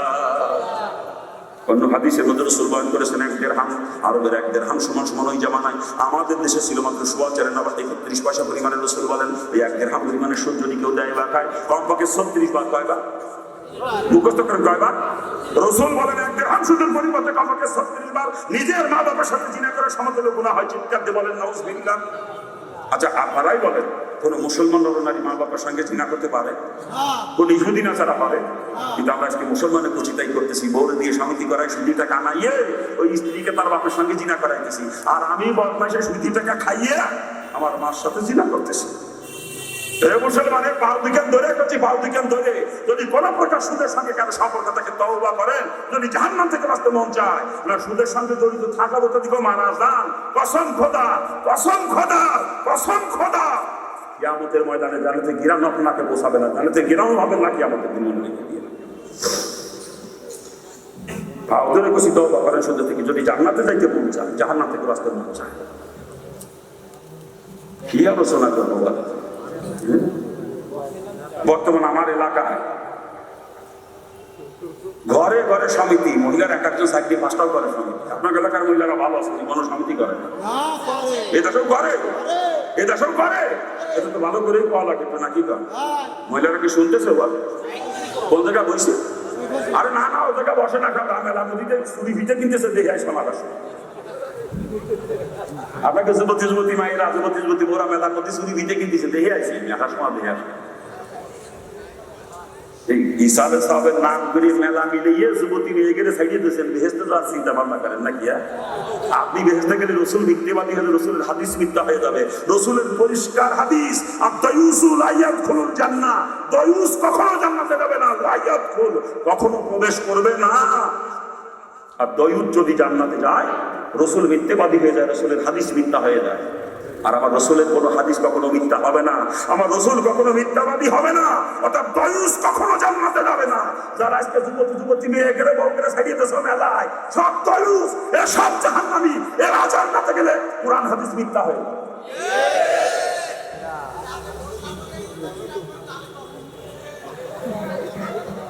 আমেন। কাজে কথা বলতেছিলাম বাজার, আলোচনা করতেছি সুদ নিয়ে, খেয়াল আছে না? তাহলে মহিলারা শুনতেছে তো, কিছু মহিলা তো শুনতেছে নাকি?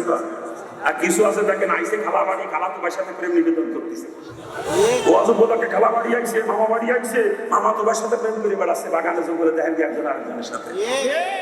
নাকি ভুল করছি আমি? নাকি ভুল করছি আমি?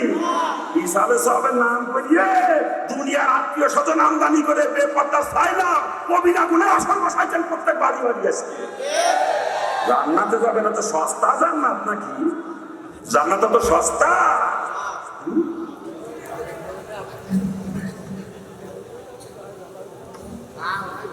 খারাপ লাগতেছে আপনাদের না? খারাপ লাগে বাজার? আফসোস আফসোস আফসোস।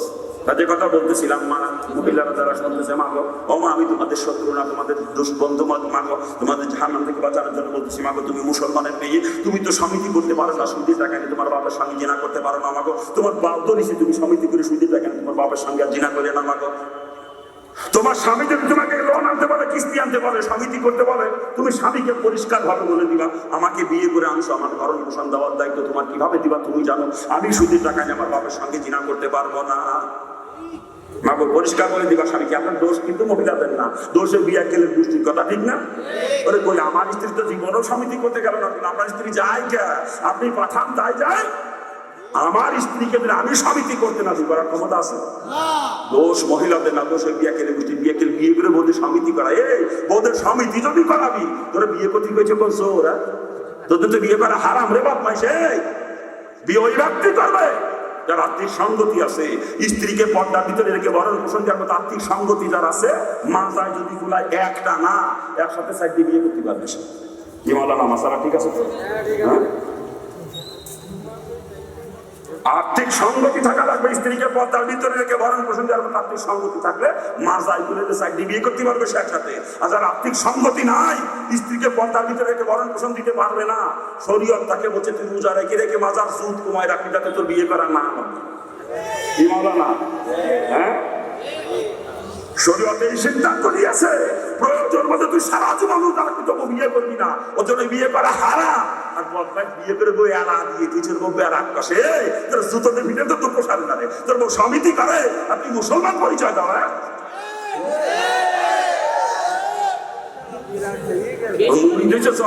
নামাজ পড়ে 9 ওয়াক্ত, 9 ওয়াক্ত ইশরাক সাজ তাওয়াবিন তাহাজ্জুদ কোনটা বাদ না করে 9 ওয়াক্ত পড়ে। ওদের মুরিদ সর মনে হয় পিসাবের বয়ান শুনে ওরে কান্দা কান্দে রে, আবার ও সমিতি করে। আছে না এরকম? এই ওটা সর্বনার মুরিদ না, শয়তানের মুরিদ। পীর সাহেবের পরিষ্কার ঘোষণা, যার বাড়িতে সমিতি আছে, এনজিও সমিতি, সে সর্বনার মুরিদ না, সর্বনার মুরিদ না, সর্বনার মুরিদ না। 3 বের কাজ জোরে কথা শোনেন না, 3 বের কয়। পীর সাহেব যার মুরিদ বলে স্বীকার করে নাই, সে তো পীরের মুরিদ না, সে তো শয়তানের মুরিদ। এই 2 শয়তান সর্বনার যাও করতে নেই। তুই তাহাজ্জুদ পড়ো, বিয়ে কে তোর বান্দামি বাঁধতে? তুই বান্দা, তুই খাওয়াইলে সুজে টাকা, তোর বউ সমিতি করে, তুই সুজে টাকা খাও। আর তুই তাহাজ্জুদ পড়ো, বিয়ে কে করে নামাজ পড়তে ইবাদত করলে 1 নম্বর শুধু হালাল রুজি খাওয়া, হারাম খোরান করে ইবাদত আমার আল্লাহ কবুল করে না।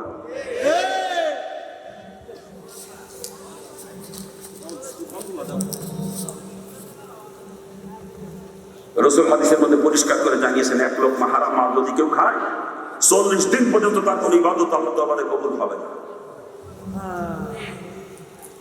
তোর কোনো লাভ নাই নামাজ পড়ে, কোনো লাভ নাই।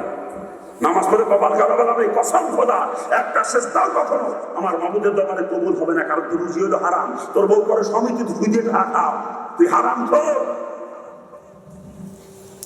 আর বিয়েকে তবলিগি চিল্লা মারে, বছরে বছরে চিল্লা মারে, ওর বউ সমিতি করে। এই বন্ড তোর বন্ডামি বাদ দিতে পারেন তো, চিল্লা তো বন্ডামি, তুই সুদ কর বদমাইশ। তোর বউ করে সমিতি তুই সুদ দিয়ে খাও, তুই সুবর খাইও সমিতি পায়খানা কর বদমাইশ। বলে কোন চোর বাচ্চারে চিল্লা থাকে, তো চোর কয়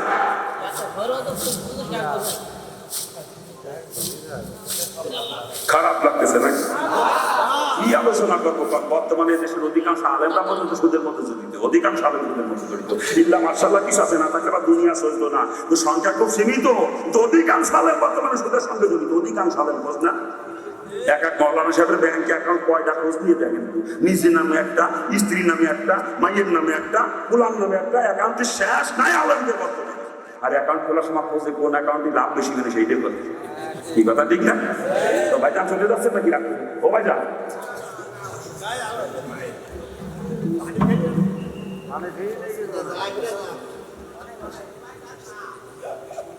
জি, কোথায় রাখছি কথা? কোথায় রাখছি কথা? হ্যাঁ, বর্তমানে ব্যাংকের থেকে পোস্ট অফিসে নাকি তুলে লাভ বেশি, যদি আলেমের গোষ্ঠী বেশিরভাগ বেশি পোস্ট অফিসে অ্যাকাউন্ট খোলা দিচ্ছে। আলেম হইয়া সুদ খাইয়ে সুদতে ভিতরে দুঃখ শুনে ব্যাংকের তুই একজন আলেম, একজন আলেম হবে ইসলামের মডেল, তাকে দেখে মানুষ দিনের বুঝ পাবে, ইসলাম চিনবে। তুই আলেম হইয়া সুদ খাও, তোর বাসাতে জিনা করে বাপ নাই, সাধারণ পাবলিক যাবে কোন জায়গা? তোর পাও ধরেছি, তুই একজন আলেম, ওই সুদ খাইতে পারিস না, তোর হে পাও বাবা, তুই একজন আলেম, তোর পাও ধরেছি।